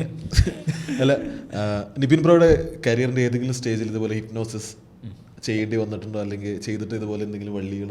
ഷോകളിൽ ഞാൻ ആദ്യകാലങ്ങളിൽ അവതരിപ്പിക്കുമായിരുന്നു. കോളേജുകളിലൊക്കെ ഞാൻ ചെയ്യുമായിരുന്നു. പിന്നെ പേഴ്സണലൊക്കെ എൻ്റെ അടുത്ത് ചുമ്മാ എനിക്ക് തോന്നുന്നു എനിക്ക് ഇങ്ങനെ താല്പര്യമുണ്ട്, ഒന്ന് കാണുന്ന ഒരു ഇഷ്ടമുണ്ട് എന്ന് പറഞ്ഞ് എക്സ്പീരിയൻസ് ചെയ്യണം. ഓക്കെ, ചെയ്യാം. ഈ ശരിക്കും തട്ടിപ്പാണോ എന്നൊക്കെ അറിയാൻ വേണ്ടിയിട്ട് വരുന്നവർക്ക് വേണ്ടിയിട്ട് ഞാൻ അങ്ങനെ ചെയ്ത് കൊടുത്തിട്ടുണ്ട്. പിന്നീട് ഞാനിത് സ്റ്റോപ്പ് ചെയ്തു. കാര്യം ഇത് ഞാനൊക്കെ ചെയ്യുന്ന സമയത്ത് ഇതൊന്നും ചെയ്യുന്ന ആരും ഉണ്ടായിരുന്നില്ല ഇവിടെ. പിന്നീട് ഇങ്ങനത്തെ കാര്യങ്ങൾ സോഷ്യൽ മീഡിയയിൽ ഇട്ട് കഴിഞ്ഞാൽ ഭയങ്കര റീച്ചാണ്. ഇപ്പം നിങ്ങളെല്ലാവരും പറഞ്ഞില്ലേ മരിച്ചവരെ കാണാൻ പറ്റുമെന്ന്. ഈ റീച്ചിന് വേണ്ടി ഈ സാധനം ഒറിജിനലായിട്ടും ചെയ്യും, ഫേക്കായിട്ടും ചെയ്യും. അവർക്ക് കുറച്ച് ലൈക്ക് കിട്ടിയാൽ മതി. അത് പിറ്റേ ദിവസം അടുത്ത ലൈക്കിന് വേണ്ടിയിട്ട് അവർ വെയിറ്റ് ചെയ്യണം. അപ്പോൾ ഇതൊരു ഈ രക്തം കുടിക്കുന്ന രക്ഷസ്യനെ പോലെ ഒരു സാധനമാണ്. അപ്പോൾ ഞാൻ അതൊരു ഒരു സുഖമില്ലാത്തൊരു പരിപാടിയാണ്. നമുക്ക് എന്താണ്, നമ്മൾ ക്യൂട്ടായിട്ടുള്ള ആർട്ട് കാണിച്ച് പോവാം എന്നുള്ള രീതിയിൽ ഞാൻ ഹിപ്നോസിസ് എൻ്റെ ഷോയിൽ ഞാൻ കംപ്ലീറ്റ് ആയിട്ട് കട്ട് ചെയ്തു. അങ്ങനെ ചെയ്യുന്നുണ്ടായിരുന്നു. ഷോയിൽ ചെയ്യുന്നുണ്ടായിരുന്നു. ഷോയിലുണ്ടായിരുന്നു. ഒരു ചെറിയ പാർട്ട് ഹിപ്നോസിസ് ആയിരുന്നു. ഞാനത് കട്ട് ചെയ്തു. കാരണം അത് നമുക്ക് വേണ്ട, ഞാൻ അങ്ങനെ വേണ്ടാന്ന് വെച്ചു. നമ്മൾ അതിനകത്തും അങ്ങനെ ഒരു എലമെന്റിലേക്ക് വന്നായിരുന്നല്ലോ, ഒരു ലേഡിയുടെ ഫാദർ. ഹിപ്നോസിസ് അല്ല. അപ്പൊ ഞാൻ വിചാരിച്ചു ഇത് അങ്ങോട്ടാ പോകുന്ന ഞാൻ വിചാരിച്ചു, ഞാൻ എക്സ്പെക്ട് ചെയ്ത് അതായിരുന്നു, പക്ഷെ അങ്ങോട്ടല്ല പോയത്. പിന്നെ സെലക്ടഡ് ആയിട്ടുള്ള ക്രൗഡുകളുടെ ഇടയിൽ ഞാൻ ഇടയിലൊക്കെ അവതരിപ്പിക്കും, കാരണം എനിക്ക് അതിനോട് ഇഷ്ടമുണ്ട്, അതിനെ എത്തിക്കലായിട്ട് ചെയ്യാനും അറിയാം. അതുകൊണ്ട് ഞാൻ അത് നമുക്ക് അറിയാവുന്ന സ്കില്ല് നമ്മൾ അതിനെ കളയുന്നത്. വേറൊരാൾക്ക് നിബിൻ ബ്രോയെ ഹിപ്നോട്ടിസ് ചെയ്യാൻ പറ്റുമോ? ഞാൻ അതിന് വിധേയമാകാൻ തയ്യാറാണെങ്കിൽ എന്നെ ഹിപ്നോട്ടിസ് ചെയ്യാം. ഹിപ്നോട്ടിസിനല്ല പവർ, നമ്മുടെ മുമ്പിൽ ഇരിക്കുന്ന സബ്ജക്റ്റ് അതിന് എത്രത്തോളം വിധേയം. എന്നെ ഒന്ന് ഹിപ്നോട്ടിസ് ചെയ്യാം, കണ്ണുപോലെ അടക്കിയാൽ ഇങ്ങനെ ഇരിക്കും എന്ന് പറഞ്ഞ ഒരാളെ ഹിപ്നോട്ടിസ് ചെയ്യാം. നമ്മുടെ സ്റ്റാൻഡപ്പ് കോമഡിയിൽ അതാണ്, ചിരിക്കൂല എന്ന് പറഞ്ഞു തന്നിരുന്നു, ഒന്നും ചെയ്യാൻ പറ്റില്ല. അവർ ഫ്രീ ആയിട്ട് തരണം. അവർ അതിനുവേണ്ടി വിധേയമാകാൻ വേണ്ടി തയ്യാറാവണം, മനസ്സുകൊണ്ട് അവർ. ഓക്കെ, നിവിൻ ബ്രോയുടെ ഈ സാധനങ്ങൾ ഇപ്പം നമ്മൾ പറഞ്ഞില്ല, ഇങ്ങനെ ഒരു ഇപ്പം അത് എത്തിക്കലി ശരിയല്ല എന്നൊരു സാധനമാണല്ലോ ഈ പറഞ്ഞത്.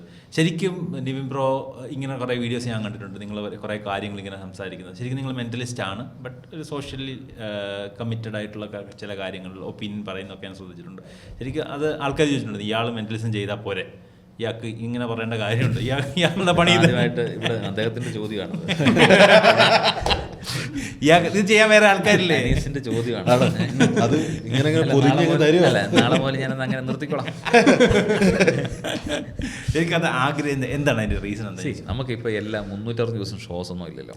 അപ്പം നമുക്ക് ചില കാര്യങ്ങൾ കാണുമ്പോൾ ചില കാര്യങ്ങളോട് എൻ്റേതായ അഭിപ്രായങ്ങൾ, ഇന്ത്യയിലായതുകൊണ്ട് നമുക്ക് അഭിപ്രായ സ്വാതന്ത്ര്യമുള്ള ഓപ്പർച്യൂണിറ്റി ഉള്ളതുകൊണ്ട് ഞാൻ എത്തിക്കലായിട്ട് പറയേണ്ട കാര്യങ്ങളെ, അത് തോട്ട് പ്രൊവോക്കിംഗ് ആയിട്ടുള്ള കാര്യങ്ങൾ ഞാൻ പറയുന്നു. അത് ആളുകൾക്ക് ഇഷ്ടപ്പെടുന്നതുകൊണ്ട് ചില വീഡിയോകളൊക്കെ വൈറലാവുന്നു. അത് തുടരും.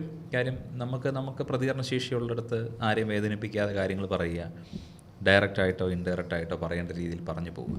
അല്ലെങ്കിൽ പിന്നെ നമ്മൾ ഈ ജീവിച്ചിരുന്നു, ഈ ഭൂമിയിലേക്ക് വന്നു എന്ന് പറഞ്ഞ് ഞാൻ ഈ മെൻ്റലിസം മാത്രം കാണും ജീവിച്ചിട്ട് കാര്യമില്ലല്ലോ. എനിക്ക് എൻ്റേതായ ഒരു സൊസൈറ്റിയോടെ ഒരു കമ്മിറ്റ്മെൻ്റ് ഇല്ലേ, അത് ചെയ്യുന്നു, അത്രേ ഉള്ളൂ. വാക്കുകൾ കൊണ്ട് ചില കാര്യങ്ങൾ പറയാൻ ശ്രമിക്കുന്നു. നിബിൻ നേരം തുടരും, അത് പറഞ്ഞല്ലോ, ഞാൻ ഇനിയും തുടരും. നിങ്ങൾ ചോദിച്ചെന്ന് പറഞ്ഞാൽ നമ്മളത് നിർത്താൻ പോകും.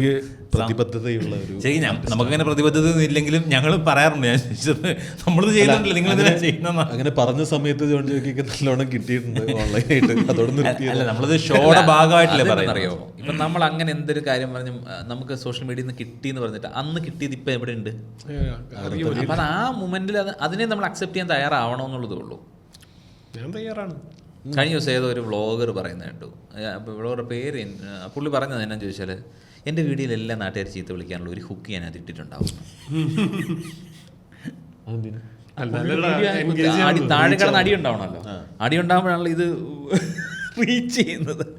ഇത് നമ്മളത് ഹുക്ക് ഇട്ടില്ലെങ്കിലും ആൾക്കാർ ചെയ്യും. പിന്നെ നമ്മളത് മനഃപൂർവ്വം സ്ക്രിപ്റ്റ് ചെയ്തിട്ട് കഴിഞ്ഞാൽ എന്തായാലും നമുക്ക് ഉറപ്പിക്കാം ഇത് വരുമെന്നുള്ളത്. സാധാരണ ദിവസം രമേശ് ചേട്ടൻ പറഞ്ഞൊരു സാധനം വിഷ്ണു ഇന്നലെ വന്നപ്പോൾ പറഞ്ഞിട്ടുണ്ടായിരുന്നു. ഞാനത് റീല് കണ്ടിട്ടുണ്ടായിരുന്നു. ഒരു നവ്യ നായരുടെ പടം വെച്ചിട്ട് അതിൻ്റെ ഇടയിൽ ഒരാൾ മഞ്ജു വാര്യർ ഇത് ചെയ്യുന്നത് കണ്ടോന്ന് പറഞ്ഞിട്ട് ഒരു ഇതിട്ടേക്ക്. അപ്പം അതിൻ്റെ ഇടയിൽ ഒരു 1000 ആൾ കമൻറ്റ് ചെയ്ത്, എടാ മണ്ട അത് മഞ്ജു വാര്യറല്ല നവ്യ നായരാന്ന് പറഞ്ഞിട്ട്. അപ്പോൾ രമേശേട്ടൻ പറയാം, ഇത് 1000 ഉള്ളൂ കേട്ടോ, ഈ 1000ന്റെ അടിയിൽ ഒരു 5000 കമൻറ്റ്, എടാ മണ്ട നിന്നെ കൊണ്ടൊക്കെ കമൻറ്റ് ചെയ്യിക്കാൻ വേണ്ടിയിട്ടല്ല.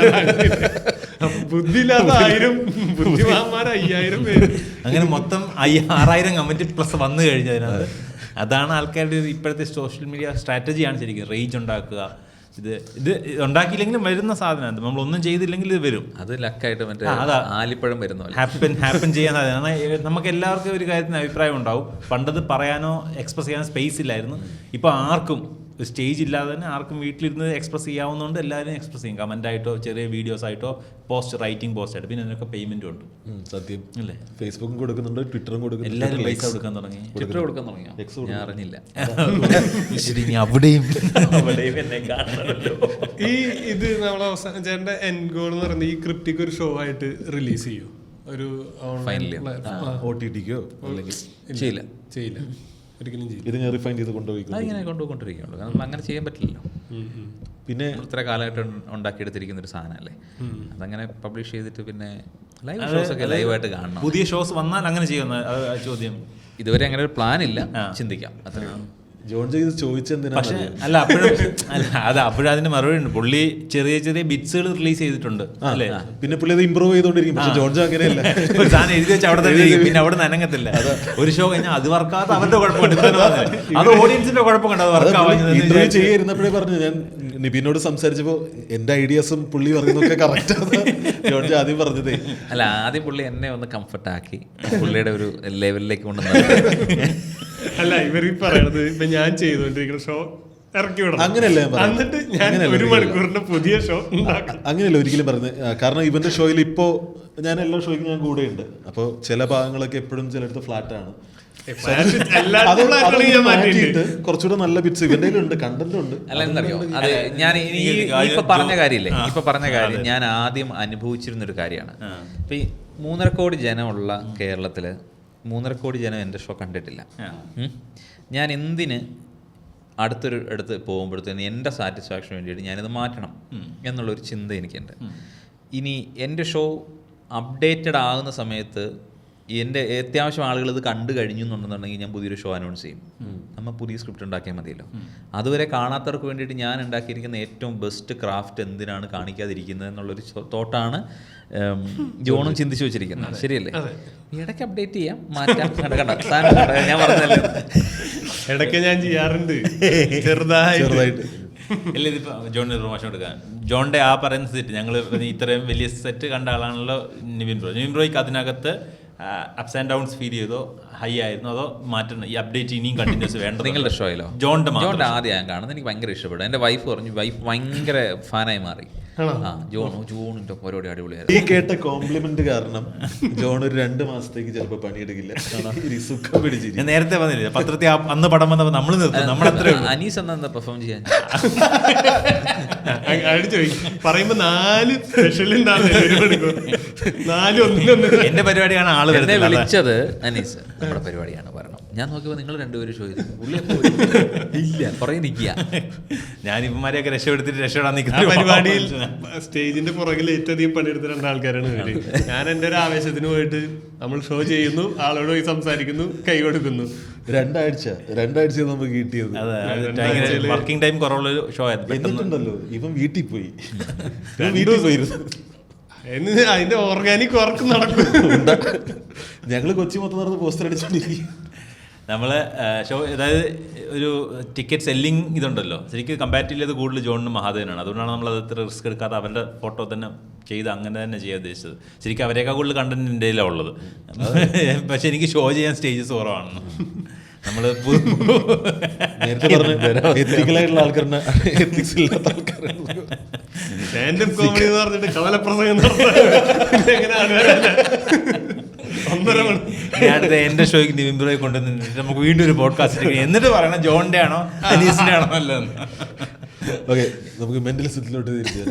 നിപിൻ ബ്രോയുടെ ട്രേഡ് മാർക്ക് ആയിട്ടുള്ള എന്തെങ്കിലും ഒരു ആക്ട് ഉണ്ടോ? അതായത് ഞാൻ മാത്രമേ ഇത് ചെയ്യുന്നുള്ളൂ, അങ്ങനെ ക്ലെയിം ചെയ്യുന്ന പരിപാടികളൊന്നും ഞാനില്ല. നമ്മുടെ ഷോ ക്രിപ്റ്റിക് അത് എൻ്റെയാണ്. ഓക്കെ, അതിനകത്ത് ഒരുപാട് സാധനങ്ങളുണ്ട്, അതെല്ലാം എൻ്റെ എന്ന് പറയാൻ എനിക്ക് അവകാശമില്ല. കാരണം ഇതൊക്കെ ഓരോ ലെജൻഡുകൾ ചെയ്തിട്ടുള്ള സാധനങ്ങളാണ്. അത് ആർട്ടിസ്റ്റുകളിൽ നിന്ന് നമ്മൾ പർച്ചേസ് ചെയ്തിട്ട് അത് ലൈസൻസോട് കൂടി ചെയ്യുന്നതാണ്. ഓരോ കൺസെപ്റ്റ്. ഇപ്പം നിങ്ങളൊരു കോമഡി ഉണ്ടാക്കി, അത് വേറെ പലയിടം കൊണ്ട് അടിക്കാൻ നമുക്കൊന്നും ചെയ്യാൻ പറ്റത്തില്ല. അതാണ് തെറ്റെന്ന് പറയുന്നത്.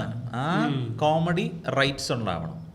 എങ്ങനെ എങ്ങനെയെന്ന് ചോദിച്ചു കഴിഞ്ഞാൽ നമ്മളൊരു എന്തുകൊണ്ടാണ് ഇപ്പോൾ ഇളയരാജ റൈറ്റ്സ് വേണം എന്ന് പറഞ്ഞുകൊണ്ട് നടക്കുന്നത്? 2 വാദങ്ങളുണ്ടാവും. നമുക്ക് ഇഷ്ടപ്പെട്ട അടിപൊളി ഒരു പാട്ട് അത് വേറൊരാൾ പാടാൻ പാടില്ല എന്ന് പറയുന്നതിന് ഒരു ലോജിക്ക്. 2, അതെൻ്റെ പാട്ടല്ലേ, എൻ്റെ റൈറ്റ്സ് ഉള്ള സാധനമല്ലേ, അത് പാടണമെങ്കിൽ നിങ്ങൾ എൻ്റെ റോയൽറ്റി തരണം എന്ന് പറയുന്നതിന് ഒരു വാദം ഉണ്ടല്ലോ. അത് തെറ്റല്ലാത്തൊരു വാദമാണെന്ന് എനിക്ക് തോന്നുന്നത്. വേറൊരാൾ പൈസ ഉണ്ടാക്കുന്നുണ്ടെങ്കിൽ അത് ഉണ്ടാക്കിയാൽ പൈസ കിട്ടണം. അപ്പൊ ക്രിയേറ്റ് ചെയ്ത സംഭവം ഒരു ക്രിയേറ്റർ ഒരു സാധനം ക്രിയേറ്റ് ചെയ്തിട്ടില്ലേ, അപ്പൊ അതിന് അതിന്റെ ഒരു റൈറ്റ്സ് ഉണ്ടാവില്ലേ? ആ റൈറ്റ്സ് വേണ്ടേ? ഇപ്പൊ കോമഡിയുടെ സൈഡിൽ അങ്ങനെ ഒരു സിസ്റ്റം ശരിക്കും, അതായത് ഇപ്പൊ പാട്ടിന്റെ കേസിലാണെങ്കിൽ ഓൾറെഡി സിനിമയ്ക്കകത്തോ ഒരു കാസറ്റിനകത്തോ സിഡിക്കകത്തോ വരികയും അത് ഏതെങ്കിലും ഒരു എഗ്രിമെന്റിന്റെ പുറത്തും ആണിത് സംഭവിച്ചത്. ഞാൻ ഒരു കാര്യം പറയട്ടെ, കോമഡി നിങ്ങളുടെ ഇപ്പം അനീസ് ഒരു കോമഡി വർക്ക് ചെയ്ത് ഒരു 1 hourന്റെ ഒരു സാധനം സെറ്റ് ചെയ്ത് വെച്ചിരിക്കണം. ഇത് പല സ്റ്റാൻഡപ്പ് കോമഡികളിലേക്ക് ഓരോ സാധനം അവിടെ നിന്ന് ഇവിടുന്ന് ആന്തി പിടിക്കി ഇതിനകത്ത് കൊണ്ടുവന്നിട്ടിട്ട് ഒരു സാധനം ഉണ്ടാക്കിയതാണ് എങ്കിൽ അതും കംപ്ലീറ്റായിട്ട് തന്നെത്താനിരുന്ന് എൻ്റെ അനുഭവത്തിൽ ഞാൻ കണ്ട കുറേ കാര്യങ്ങളെല്ലാം വെച്ചിട്ട് ഒരു സാധനം ഉണ്ടാക്കുന്നതും തമ്മിൽ പ്രിവിലേജ് ഏതാണെന്ന് പറയും. നമ്മൾ വർക്ക് ചെയ്തതിന് ഈ ഒരു സാധനമാണ് ഞാൻ പറയുന്നത്. നമ്മൾ അങ്ങനത്തെ ഒരു സാധനം ഉണ്ടാക്കിയാൽ നമ്മളാണ് യൂണീക്ക് അല്ലേ? നാളെ ഇത് കാണുന്ന കൊമേഡിയൻസും കാണുവേ. അപ്പം ഇവരും എല്ലാം കാണുമ്പോൾ എന്താ പറയുക, ഇവനത് അവിടെ നിന്ന് ഇവിടുന്ന് എല്ലാം പൊക്കി കൊണ്ടുവന്ന് കൊണ്ട് അലക്കി അവല് വരുത്തി സാധനം അടിച്ചു, ആൾക്കാർ അവൻ്റെ ഐറ്റമാണ് ഇവൻ കൊണ്ട് അടിക്കുന്നത് എന്ന് പറയില്ലേ. അപ്പം നമുക്ക് കിട്ടുന്ന ഒരു പ്രിവിലേജ് അല്ലെങ്കിൽ ക്രെഡിബിലിറ്റി എന്ന് പറയുന്നൊരു സാധനത്തെ ക്ഷതം ഉണ്ടാക്കില്ലേ. അപ്പം നമ്മൾ നമ്മുടേത് ഉണ്ടാക്കാൻ നമുക്ക് സ്കില്ലുണ്ടായിരിക്കണം. ഇല്ലെങ്കിൽ അതിന് പറ്റുന്ന ഒരാളിൽ നിന്ന് ഈ സാധനം ഇപ്പോൾ പല കൊമേഡിയൻസും അവർ വേറെ സ്ക്രിപ്റ്റ് റൈറ്റേഴ്സിൽ അവർ സാധനം ചെയ്യുന്നത്, എന്നിട്ടാണ് അവരിത് കലക്കുന്നത്. അപ്പോൾ നമ്മൾ അങ്ങനെ ചെയ്ത് നമ്മളുടേതാക്കി റൈറ്റ്സ് ആക്കി വെക്കുക എന്നുള്ളതാണ്. അത് എന്ത് ചെയ്യാമെന്നുള്ളത് എനിക്കറിയത്തില്ല, ആ മേഖലയിലോട്ടൊന്നും പറയാൻ എനിക്കറിയില്ല. ഞാൻ വേറെ ആർട്ടിസ്റ്റുകളുടെ ഷോയ്ക്ക് പോകാറില്ല. പറഞ്ഞല്ലോ ലാസ് വേഗസിലൊക്കെ. അല്ല, ഞാൻ നമ്മുടെ നാട്ടില് ഇവിടെ ആദ്യം എൻ്റെ സുഹൃത്താണ്, ഞാൻ അവൻ്റെ ഷോസിന് ഞാൻ പോയിട്ടുണ്ട്, എൻ്റെ ഷോസിന് വന്നിട്ടുണ്ട്.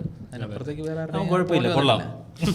സൈഡിൽ കൂടെ കുഴപ്പമില്ല, കൊള്ളാം, ഇത് കട്ട് ചെയ്ത് തന്നെ, ഇത് കട്ട് ചെയ്ത് അങ്ങനെ. ഇതാണ് നിങ്ങളെങ്ങനെ സുഹൃത്തുക്കളെന്ന് പറഞ്ഞാൽ ഇതിൽ വന്നതിന് ശേഷം, ഫീൽഡിൽ വന്നതിന് ശേഷം ഇൻഡസ്ട്രിയിൽ നമ്മൾ സ്റ്റാൻഡേർഡായിട്ട് ഷോസ് ചെയ്തുകൊണ്ടിരിക്കുന്ന ആളാണ്, പ്രൊഫഷണലായിട്ട് ചെയ്തുകൊണ്ടിരിക്കുന്ന.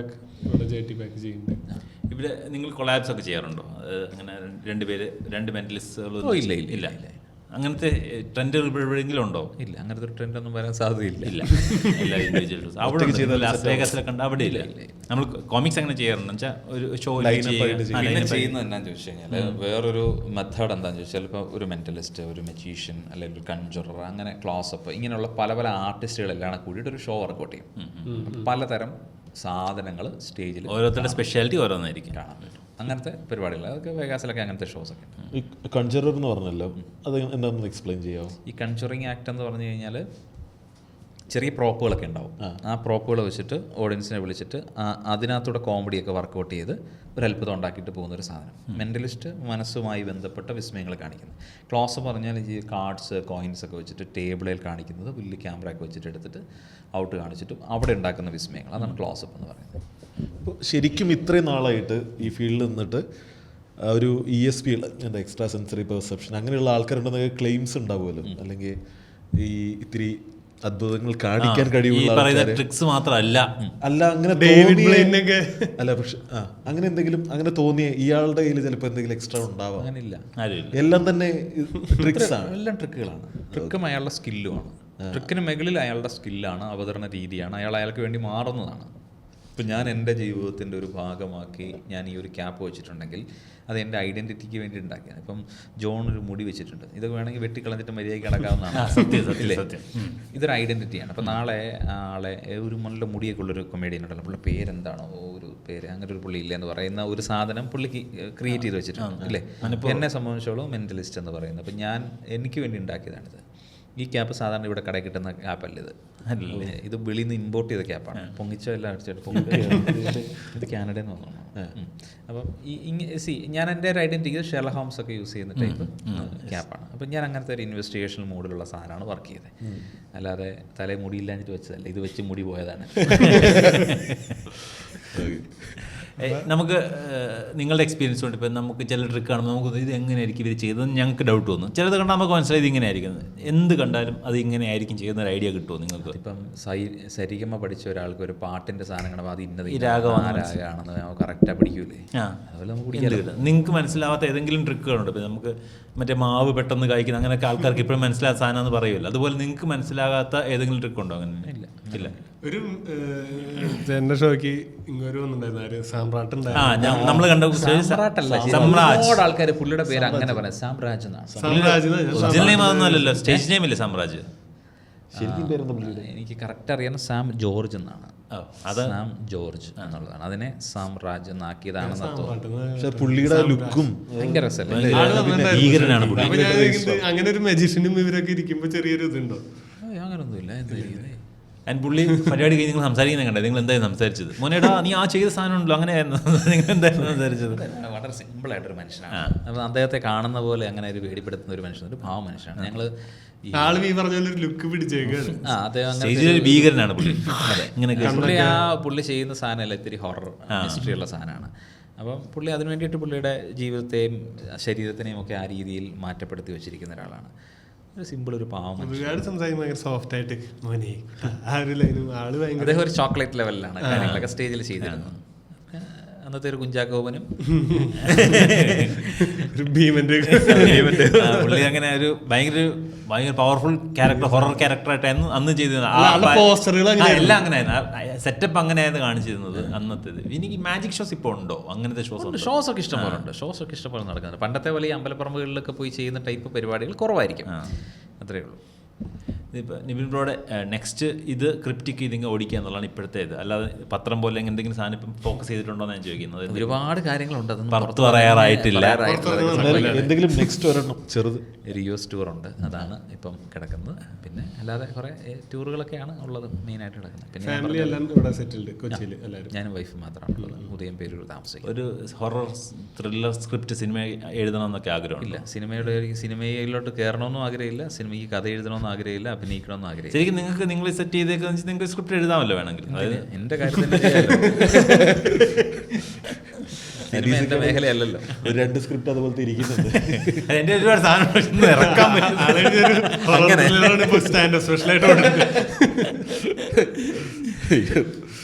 നിവിൻ ബ്രോ ഫോളോ ചെയ്യുന്ന, അല്ലെങ്കിൽ ഇപ്പം കഴിഞ്ഞ കുറച്ച് പേര് പറഞ്ഞില്ല, എന്തൊക്കെയാണ് ഡേവിഡ് ബ്ലെയിൻ, പിന്നെ അങ്ങനെ 2-3 പറഞ്ഞില്ല, കോപ്പർഫീൽഡ്. അന്ന് അങ്ങനെ ഫോളോ ചെയ്യുന്ന ഒരു പ്രധാനപ്പെട്ട ആളുടെ പേര് പറഞ്ഞാൽ ഇത് തന്നെയാണോ പേര്? David Copperfield. ഞാൻ ഡെറൻ ബ്രൗൺ ആണ് one of the best in the world mentalism എന്ന് പറഞ്ഞ ആർട്ട്. പിന്നെ ഉള്ളത് ഇങ്ങനെ വേറെ ഒരുപാട് മാജിക്കാരുണ്ട്. അപ്പോൾ അവരെ നമുക്ക് അങ്ങനെ അവരുടെ ചില സ്പെഷ്യൽ എഫക്റ്റുകളെ ബേസ് ചെയ്തിട്ടാണ് അവരെ കുറിച്ചിട്ടൊക്കെ നമ്മൾ കൂടുതലും നമ്മൾ മനസ്സിൽ കൊണ്ട് നടക്കുന്നത്. അപ്പോൾ നിങ്ങൾ നേരത്തെ പറഞ്ഞ പോലെ ഈ സ്റ്റാൻഡപ്പ് കോമഡിയിലെ ഷാരൂഖ് ഖാൻമാരുണ്ട് എന്ന് പറയുന്നത് പോലെ നമുക്ക് അറിയില്ല, പക്ഷെ അതിനോട് അടുത്ത് നിൽക്കുന്ന ആളുകൾക്ക് അറിയാം ഇവരാണ് അതിനകത്ത് ഷാരൂഖ് ഖാനും സൽമാൻ ഖാനും. അത് നമ്മൾക്ക് നമ്മുടെ ഓഡിയൻസിന് വേണ്ടി നിങ്ങൾ കാണേണ്ട കുറച്ച് മെന്റലിസ്റ്റ് പേര് എക്സ്പീരിയൻസ് ചെയ്യേണ്ട സജസ്റ്റ് ചെയ്യുവാണെങ്കിൽ ഡെറൻ ബ്രൗൺ ഒറ്റ വാക്ക് പറയാനുള്ളൂ. ഡെറൻ്റെ ഷോസ് ഇന്ത്യയിലാണെന്നുണ്ടെങ്കിൽ apart from ഇന്ത്യയിൽ നിപിൻ നിരവധി വേറെ ഒരാളാണെങ്കിൽ പിന്നെ സമയം കിട്ടണമെങ്കിൽ മെന്റലിസ്റ്റ് ആദ്യം ഷോ കാണാൻ നല്ല ഷോയാണ്. നമുക്കും കേരളത്തിൽ അറിയത്തില്ല. ഇപ്പോൾ ഇന്ത്യയിൽ പോപ്പുലർ അങ്ങനെ ഹിന്ദി സർക്യൂട്ടിലൊക്കെ ആരെങ്കിലും ഉണ്ട് ഒരാളുടെ പേര് പറയാൻ. ഞാൻ അതാ നമ്മൾ ആ ഫീൽഡ് ശ്രദ്ധിക്കുന്നില്ല, നമുക്ക് അറിയത്തില്ല. അത് വലിയ ഇതല്ല ഇന്നത്തെ സിറ്റുവേഷനിൽ. അത്രയും ആർട്ട് ഫോമും ഇത്രയും സെലിബ്രിറ്റീസ് ഉള്ളതുകൊണ്ട് നമ്മൾ ഫോളോ ചെയ്യാത്ത, നമുക്കൊരു ഐഡിയ ഇല്ലാത്താണെങ്കിൽ അവിടെ കോമഡിയുടെ സൈഡ് അറിയില്ല. സുഹാനി ഷാ എന്ന് പറഞ്ഞൊരു പെൺകുട്ടിയുണ്ട്. സുഹാനി ഒരു ടെസ്റ്റ് ശിശുവാണ്, ആദ്യത്തെ ടെസ്റ്റ് ശിശുവാണ് ഇന്ത്യയിലെ. പുള്ളിക്കാരി മെന്റലിസമാണ് ഹാൻഡിൽ ചെയ്യുന്നത്. ഹിപ്നോസിസും മെന്റലിസും മാജിക്കിൽ തുടങ്ങി പുള്ളിക്കാരി ഹിപ്നോസിനൊക്കെ ചെയ്യുന്നത്. ഇൻസ്റ്റയിലൊക്കെ ഭയങ്കര ആളിനെ അറിയായിരുന്നു, കണ്ടിട്ടുണ്ട്. ഇൻസ്റ്റയിൽ ഞാൻ കണ്ടിട്ടുണ്ട്, നമ്മൾ കേട്ടിട്ടില്ല. അതാണ് ഇന്ത്യയിൽ അവർ കൂടുതലും ഇങ്ങനത്തെ ടൂർസും ഷോസും ഇന്റർനാഷണൽ ഷോസൊക്കെ ചെയ്യുന്ന പുള്ളിക്കാരിയാണ്. വേറെ അങ്ങനെ അധികം എനിക്ക് പറയാൻ അറിയാവുന്ന അങ്ങനെ ഷോസ്, ഈ കോർപ്പറേറ്റ് ഷോസ് ചെയ്യുന്ന ഇഷ്ടംപോലെ ആൾക്കാരാണായിരിക്കും ഒരുപാട് പേര്. നമ്മൾ പോണ ഇപ്പൊ 2 സ്ഥലത്ത് മോഹിത് റാവു അവിടെ മെന്റലിസ്റ്റ് ഉണ്ടായിരുന്നു, 2 സ്ഥലത്തുണ്ടായിരുന്നു. നമുക്ക് വിറ്റോക്സിന് വേണ്ടിയിട്ട് നിബിൻ മേനകത്ത് സോഷ്യൽ കമ്മിറ്റ്മെന്റ് ഉള്ള 1-2 കാര്യങ്ങൾ പറഞ്ഞാൽ നമുക്ക് അത് വെട്ടിയെങ്കിലും വൈറലാവായിരുന്നു. ഇല്ല, സിക്ക് ഹിപ്നോസിസ് ചെയ്യണമെന്നാണ് എൻ്റെ വേണ്ട. ഞാൻ സണ്ണി ലിയോണിനെ കാണണം, മിയ ഖലീഫയെ കാണണം. നിവിൻ ബ്രോ ആകെ വിഷമായി, കാരണം നിവിൻ ബ്രോ കണ്ടിട്ടില്ല അവരെ. അപ്പം നമുക്ക് അത് റിസ്ക് ഇനി പുള്ളി കണ്ടിട്ടുള്ളത് കൊണ്ട് ഏത് ഇമേജ് പുറത്ത് വരും നമുക്ക് അറിയത്തില്ലല്ലോ. എനിക്ക് പച്ചയായിട്ടുള്ള നേരെ ഓപ്പോസിറ്റ് നീയാ സണ്ണി. പണ്ട് ഈ ഹിപ്നോസിനൊരു കോമഡി ഉണ്ട്. അത് ഈ ഒരു കൂട്ട് കോമഡിയാണ്, പഴയകാല കോമഡിയാണ്, പുതിയ കാല കോമഡിയല്ല. അപ്പോൾ ഒരു തിയേറ്ററിൽ പെർഫോമൻസ് നടക്കുകയാണ്, കംപ്ലീറ്റ് ആൾക്കാർ ഇങ്ങനെ ഹിപ്നോട്ടൈസ് ചെയ്തുകൊണ്ടിരിക്കുകയാണ്. അപ്പോൾ ഓഡിയൻസ് ഇരിക്കുന്ന എല്ലാവരും ട്രാൻസിലാണ്. അപ്പോൾ ഈ സമയത്താണ് അപ്പോൾ ഈ സജഷൻസ് എന്ത് കൊടുത്താലും അപ്പം അവരതുപോലെ ആവും. ഇപ്പം നിങ്ങൾക്ക് 3 വയസ്സുള്ള കുട്ടിയാണെന്ന് പറഞ്ഞാൽ ഇമ്മീഡിയറ്റ്ലി 3 വയസ്സ് കുട്ടിയായിരിക്കും. ഇപ്പം ഞാൻ ഇവിടെ നിന്ന് അപ്രത്യക്ഷമാവെന്ന് പറഞ്ഞാൽ അവർ നോക്കുമ്പോൾ ആരുമില്ല, കംപ്ലീറ്റ് അപ്രത്യക്ഷമായി. അപ്പോൾ ഇങ്ങനെ ഇതെല്ലാം പുള്ളി ട്രാൻസ് ചെയ്തുകൊണ്ടിരിക്കുന്ന സമയത്ത് പുള്ളിയുടെ തലയിൽ മുകളിൽ നിന്ന് ലൈറ്റിൻ്റെ ഇത് പറഞ്ഞ് താഴെ വീണു. ഷിറ്റ്. 3 ദിവസം തിയേറ്റർ അടച്ചിട്ടുണ്ട്. വാക്കുകൾ ഭയങ്കര ബുദ്ധിമുട്ടാണ്. എന്ത് കൊടുത്താലും കാര്യം ചെയ്യണം, ആദ്യം ആൾക്കാരെ നമ്മുടെ ഷോയ്ക്ക് മുമ്പ് ഈ പറഞ്ഞ ചിരിക്കണം എന്ന് പറയാം. നമ്മൾ എന്ത് അതല്ലെങ്കിൽ ഇത് കഴിഞ്ഞിട്ട് എല്ലാവരും ടിക്കറ്റ് എടുത്തിട്ട് വരാൻ പറയണം അല്ലേ? അത് ഓൺലൈനിൽ ചെയ്യാൻ പറ്റിയ നല്ലതല്ലേ? ഈ ഇൻസ്റ്റാഗ്രാം ഇത് ആൾക്കാർ ഫോണിലൊക്കെ അങ്ങനെ ചെയ്യാറുണ്ടല്ലോ, അതൊക്കെ പോസിബിൾ ആണോ? ഫോൺ ത്രൂ, അതായത് ഇപ്പൊ വീഡിയോസ് ത്രൂ. ഹിപ്നോസിസ് എന്ന് പറയുന്നത് അത്ര വലിയ കോംപ്ലിക്കേറ്റഡ് സാധനമല്ല. നമ്മൾ ബസ്സിലൊക്കെ യാത്ര ചെയ്യുന്ന സമയത്ത് നമ്മളിങ്ങനെ ഉറങ്ങുന്നുണ്ടാവും, എന്നാലും കണ്ടക്ടർ ബെല്ലടിക്കുന്നത് കേൾക്കാം, ടിക്കറ്റ് എന്ന് ചോദിക്കുന്നത് കേൾക്കാം, എന്നാലും നമ്മൾ ഉറങ്ങുകയാണ്. ഇങ്ങനത്തെ ഒരു കണ്ടീഷൻ ഇല്ലേ, ഇതിനാണ് ട്രാൻസ് എന്ന് പറയുന്നത്. ഒരാളില്ലെങ്കിൽ നമ്മൾ പോകുന്ന പരിപാടിയല്ലേ നമ്മളൊന്ന്. ഇത് കൊള്ളാലോ. ഈ ഹിപ്നോസിസ് റിലേറ്റഡ് ക്രൈംസ് എന്തെങ്കിലും നടന്നായിട്ട് അറിയോ? ഇഷ്ടംപോലെ ക്രൈംസ് ആണ് ഇതിനകത്ത്. ഞാൻ ഇടയ്ക്ക് പറഞ്ഞിരുന്നു, പക്ഷെ അത് പൂർണ്ണമായിട്ടും അതിന് എവിഡൻസ് ബേസ്ഡ് ആയിട്ട് എനിക്ക് പറയാൻ പറ്റില്ല. ഒരു പത്ര റിപ്പോർട്ട് ഉണ്ടായിരുന്നു ജോൺ എഫ് കെന്നഡിയുടെ കൊലപാതകവുമായിട്ട് ബന്ധപ്പെട്ട് ഇപ്പോഴും റൂമേഴ്സ് ഉണ്ട് അല്ലേ. അതിലൊരു റൂമറായിട്ട് വന്നൊരു സാധനം, ഇത് ഗ്രൂപ്പ് ഓഫ് ഹിപ്നോട്ടിസ്റ്റുകൾ ചേർന്ന് ഒരു വ്യക്തിയെ ട്രാൻസിലാക്കുന്നു. ജോൺ എഫ് കെന്നഡി എവിടെ വെച്ച് കണ്ടു കഴിഞ്ഞാലും ട്രിഗർ ചെയ്യണം എന്നതാണ് അയാൾ കൊടുത്തിരിക്കുന്ന സജഷൻ. 10-30 ദിവസം അയാളെ ഏതോ ഒരു മുറിയിലാക്കി തടവറയിലാക്കിയതിന് ശേഷമാണ് ഗ്രൂപ്പ് ഓഫ് ഹിപ്നോസിസുകൾ അയാളെ ട്രാൻസിലാക്കി. അയാൾക്ക് ആ ഒറ്റ നിർദ്ദേശമുള്ളൂ, അയാൾക്ക് ഭക്ഷണം പോലും വേണ്ട. പിടിയിട്ടിയോ ഭക്ഷണം വെള്ളം കഴിക്കുന്നുണ്ടാവും, ചിലപ്പോൾ ഇവർ കൊടുക്കുന്നുണ്ടാവും, എന്താണെന്നറിയില്ല. പക്ഷേ ഒരു പ്രതികാരവും ഇല്ലാത്ത, ഒരു എതിർപ്പുകളോ അല്ലെങ്കിൽ ഒരു ദേഷ്യമോ ഇല്ലാത്ത ആ മനുഷ്യൻ ആണ് ജോൺ എഫ് കെന്നഡിയെ വെടിവെച്ചത് എന്നത് ഒരു പത്ര റിപ്പോർട്ടുണ്ടായിരുന്നു. നമ്മുടെ പണ്ടത്തെ ഈ മന്ത്രവാദം പരിപാടികൾ, വീടുകളിൽ കയറി വന്നിട്ട് ഓരോ സാധനങ്ങൾ ഹോമങ്ങളൊക്കെ നടത്തിയിട്ട് മാലയടിച്ചുകൊണ്ട് പോയ കാര്യമൊക്കെ നമുക്കറിയാമല്ലോ. ബേസിക്കലി അത് ഇതിൻ്റെ ഒരു പഴയ വേർഷനാണ്. ട്രാൻസിലാക്കുന്ന ഒരുപാട് സജഷൻസും അതിനെ മന്ത്രചന്ദ്ര മണിബന്ധങ്ങളൊക്കെ വെച്ചിട്ടുണ്ടാക്കി അവരെ ട്രാൻസിലാക്കി, അവർ സ്ലീപ്പിലായിപ്പോയി, പിന്നെ എന്ത് പറഞ്ഞാലും അവർ ചെയ്യുന്ന കണ്ടീഷനിലാക്കി, എന്നിട്ട് സാധനം അടിച്ചുകൊണ്ട് പോയി ചേരും. ഇഷ്ടം പോലെ ജയിലിൽ കിടപ്പുണ്ട്, ഇഷ്ടം പോലെ പഴയ മെന്റലിസ്റ്റുകളല്ലേ. അതെ, പഴയ കോർപ്പറേറ്റ് അല്ലെന്നേ ഉള്ളൂ, ഇല്ലെന്നേ ഉള്ളൂ. കോർപ്പറേറ്റ് സ്റ്റേജ് ആയിരുന്നെങ്കിൽ അവർക്ക് കൈയടിയായിരുന്നു കിട്ടേണ്ടത്. അവര് തന്നെ അവർക്കുള്ള വരുമാനം കണ്ടെത്തുന്നുള്ളൂ, നിങ്ങൾ കൊടുക്കാത്തതുകൊണ്ട് അവർ വാങ്ങിച്ചുകൊണ്ട് പോകുന്നു ഈ പേയ്മെന്റിന്. നമുക്ക് ഈ നമ്മുടെ നിയമത്തിനകത്ത് ഈ മന്ത്രവാദം ഇങ്ങനെയുള്ള സാധനത്തിനൊന്നും നിയമസാധ്യതയില്ല. എന്നെ അവൻ ഹിപ്നോട്ടൈസ് ചെയ്തിട്ട് ഇപ്പം എന്നെ ട്രാക്കിലാക്കിയിരിക്കാന്ന് പറഞ്ഞിട്ട് കോടതി ചെന്ന് കഴിഞ്ഞാൽ കോടതിക്ക് അതിൻ്റെ എന്ത് തെളിവ് വെച്ചിട്ടാണ്? അങ്ങനെ ഒരു വകുപ്പില്ലേ ശരിക്കും. ഇപ്പൊ കഴിഞ്ഞ ദിവസം ഒരു 10 ന്യൂസ് ഇത് കണ്ടില്ലേ, മന്ത്രവാദം ഇപ്പൊ ഒരാൾ കൂടോത്രം ചെയ്യാൻ വേണ്ടി വീട്ടിൽ വന്ന് വിട്ടുപോയി, CCTV പിടിച്ചു വെച്ചപ്പോൾ അയാൾ പറഞ്ഞു അയ്യോ ഇവിടെ വന്നല്ലേ വേറെ വീട്ടിൽ, അത് കള്ളാണോ നമുക്കറിയത്തില്ല. അല്ല, വേറെ വീട്ടിൽ മന്ത്രവാദം ചെയ്തിട്ട് പുള്ളിയെ പോകുന്ന സമയത്ത് പുള്ളി പിടിക്കുന്ന പോലീസ് സ്റ്റേഷൻ ചെന്ന് മന്ത്രവാദത്തിന് കേസെടുക്കാൻ പറ്റില്ല. അതെന്താ മന്ത്രവാദത്തിന് കേസെടുക്കാൻ? എന്താണ് ായിട്ട് ബന്ധപ്പെട്ട മാത്രം ഒരു സാധനമാണ്, ഇൻവിസിബിൾ ആയിട്ടൊരു സാധനമാണ്. അപ്പം ഞാൻ പറയുകയാണ്, എനിക്ക് മന്ത്രവാദം അറിയത്തില്ല, ഒന്നും അറിയത്തില്ല. മന്ത്രവാദം അത് എന്താണ് എന്ന് ചോദിക്കുന്ന തലത്തിലേക്ക് പോയി. ഇയാൾ ചുമ്മാ എന്ത് പൊട്ടത്തരം പറയുന്നതാണ്. ഇങ്ങനെ ഒരു മുട്ട അവിടെ കുഴിച്ച് വെച്ചത് കോഴിയുടെ മുട്ടയല്ലേ, അതോടെ കുഴിച്ച് വെച്ചിട്ട് അതിൻ്റെ മണ്ടയിൽ ചന്ദനം, കളർ വന്നു, അതിനിപ്പോൾ എന്താ, എനിക്ക് കളറിലൊന്നുമില്ല. അപ്പോൾ സയൻറ്റിഫിക്കലായിട്ട് നോക്കിയാൽ അതിലൊന്നുമില്ല. കോഴി അമ്പലത്തിൽ പോയി സയന്റിഫിക്കലി നോക്കിക്കഴിഞ്ഞാൽ ഇതുകൊണ്ട് പ്രശ്നമായിക്കൊന്നും ഉണ്ടാവുന്നില്ലല്ലോ. അപ്പം തന്നെ ഇതിൻ്റെ അർത്ഥം കോടതി എത്രയോ ബ്രില്യൻ്റ് ആണെന്ന് ആലോചിച്ചാൽ മതി. ഇതൊരു അങ്ങനെ ആർക്കും ആരെയും മന്ത്രവാദം ചെയ്യാനോ കൂടോത്രം ചെയ്യാനോ വീടിൻ്റെ അടി, എൻ്റെ വീടിനൊക്കെ ചുമ്മാ തുറന്നു കൊടുക്കുക, അതിനകത്ത് കൊണ്ട് മുട്ടയൊക്കെ വെച്ചോ, ഈ കുഴപ്പമൊന്നുമില്ല, കോഴിക്കുഞ്ഞ് വിരിയുവാണ് വിരിയിട്ടെന്നേ ഞാൻ പറയുള്ളൂ. അങ്ങനെയൊന്നും ആരെയും ഒന്നും ചെയ്യാൻ പറ്റില്ലെന്ന്. പിന്നെ ഫിയർ ഇവോക്കേറ്റ് ചെയ്യാൻ പറ്റും. ഈ ലോകത്തെ ഏറ്റവും മനുഷ്യനെ തകർക്കുന്ന ഒറ്റ സാധനമാണ് ഫിയർ. ഭയങ്കര പ്രയോജനം ചെയ്യുകയും ചെയ്തത്. ആ ഫിയർ ഇവോക്കേറ്റ് ചെയ്യാൻ, ആ ഒരു ഫിൽട്ടറിനെ ബ്രേക്ക് ചെയ്യാൻ നമുക്ക് നമ്മളുടെ മനസ്സിനെ നമ്മൾ പാകപ്പെടുത്തി വെച്ചിട്ടുണ്ട് എന്നുണ്ടെങ്കിൽ അതിനകത്തോട്ട് ആരും കയറൂല. അത് പൊട്ടിപ്പോകുന്ന ഒരു സാഹചര്യം നമുക്ക് ഉണ്ടാക്കാൻ ഇവരെ കൊണ്ട് പറ്റും. അത് പറ്റാതിരിക്കാൻ നമ്മൾ പ്രതിരോധങ്ങൾ തീർക്കുക, അത്രയേ ഉള്ളൂ. പിന്നെ നമ്മൾ ഈ ഇൻസെപ്ഷൻ മൂവിയൊക്കെ കണ്ടപ്പോൾ അത് ശരിക്കും പോസിബിൾ ആണോ? വെറുതെ ചോദിക്കുക, നിങ്ങൾ കാണുമ്പോൾ നിങ്ങൾക്ക് തോന്നും അല്ലേ നീ എന്തൊക്കെ ചോദിച്ചാലും ഇങ്ങനെയൊക്കെ ഇപ്പോഴല്ലേ കിട്ടുള്ളൂ. നിങ്ങൾ 3 പേരും ക്രിപ്റ്റിക് കണ്ടതാണല്ലോ, അത് പോസിബിൾ ആണോ? അതിൻ്റെ എൻഡിങ് അത് അവസാനം വെച്ച് നിബിൻ ബ്രോ പറഞ്ഞല്ലോ, ഇത് അതുപോലെ തന്നെയുള്ള ഇൻസെപ്ഷൻ. ആ ഇൻസെപ്ഷൻ ഒക്കെ കണ്ടിട്ടാണ് ഈ ഇതുപോലത്തെ സാധനം അടിക്കുന്നത് ഞാൻ, അല്ലേ റിയൽ ലൈഫിൽ അടിക്കാൻ ശ്രമിക്കുന്നത്. അല്ല, അപ്പോൾ അതിനകത്ത് ഡിഫൻസ് ആയിട്ട് പുള്ളിക്ക് ഇപ്പോൾ ബ്രോ പറഞ്ഞ പോലെ ട്രെയിനിങ് കൊടുക്കുന്നുണ്ട്. ഇപ്പോൾ ഫിയറിനെതിരെ നമ്മൾ ട്രെയിൻഡ് ആവുമെന്ന് പറഞ്ഞ പോലെ. അപ്പം അങ്ങനെയൊക്കെ അതിനകത്തൊരു ഐഡിയ കണ്ടു. ശരിക്കും അതൊക്കെ ഒരു കൺസെപ്റ്റ് എന്നുള്ളതിനപ്പുറത്തേക്ക് നമ്മൾ ഇതെല്ലാം നമ്മൾ ട്രെയിൻ ചെയ്താൽ എല്ലാം നേടിയെടുക്കാൻ പറ്റുന്ന കാര്യമുള്ളൂ. മനുഷ്യൻ തന്നെ ഉണ്ടാക്കിയ സാധനം നമ്മളിനി അത് ആ ഉണ്ടാക്കിയവനിൽ നിന്ന് നമ്മളത് പഠിച്ചെടുത്ത് ചെയ്യുക. എല്ലാവർക്കും ഒരുപോലെ എല്ലാ കാര്യങ്ങളും ആപ്ലിക്കബിൾ ആവില്ല എല്ലാവരും. കാരണം അതുകൊണ്ടാണല്ലോ ഇപ്പം 50 പേരിരിക്കുന്ന ഒരു ക്ലാസ് റൂമിൽ ഒരു അധ്യാപിക ഒരു വിഷയം 30 ദിവസം പഠിപ്പിച്ചിട്ട് ടെക്സ്റ്റ് പേപ്പർ ഇടുമ്പോൾ എല്ലാവർക്കും ഡിഫറെൻറ്റ് മാർക്ക് കിട്ടുന്നത്. അപ്പോൾ അവൻ്റെ ന്യൂറോട്രോഫിക് സിസ്റ്റങ്ങൾ, അവൻ്റെ EQ IQ ലെവൽ ഇതെല്ലാം ഡിഫറെൻ്റ് ആയതുകൊണ്ടാണല്ലോ അവൻ. അപ്പം എല്ലാവരിലും എല്ലാം ഒരുപോലെ വർക്കൗട്ട് ആവില്ല എന്നതിൽ നിന്ന് തന്നെ വ്യക്തമല്ലേ? ക്ലിയർ? ഒന്ന് മനസ്സിലായില്ലെങ്കിലും ഡ്രീമിംഗ് കൂടെ ചെയ്യും. ചുമ്മാ ലൂസിഡ് ഡ്രീം ഒക്കെ ഊള സാധനം. ഇങ്ങനത്തെ ബയോയിലൊക്കെ ഇതൊക്കെ കാലം എത്ര വർഷമായി, ഇതൊക്കെ പണ്ട് ഞാൻ 10 വർഷം മുമ്പ് വീഡിയോ ചെയ്ത് കഴിഞ്ഞതാണ്. ഒരു കഥയില്ലാത്ത സാധനം. നമുക്ക് ഡ്രീംസിനെ നമുക്ക് കൺട്രോൾ ചെയ്യാൻ പറ്റത്തില്ല. എവിടെ ഡ്രീം എന്ന് പറഞ്ഞ റാപ്പിഡ് ഐ മൂവ്മെന്റ് എന്ന് പറയുന്ന റിം എന്ന് പറയുന്ന ഉറക്കത്തിന്റെ 4ാമത്തെ സ്റ്റേജ് കഴിയുമ്പോൾ ഉണ്ടാകുന്ന ഒരു സാധനമാണ്. എന്താണ് റിം?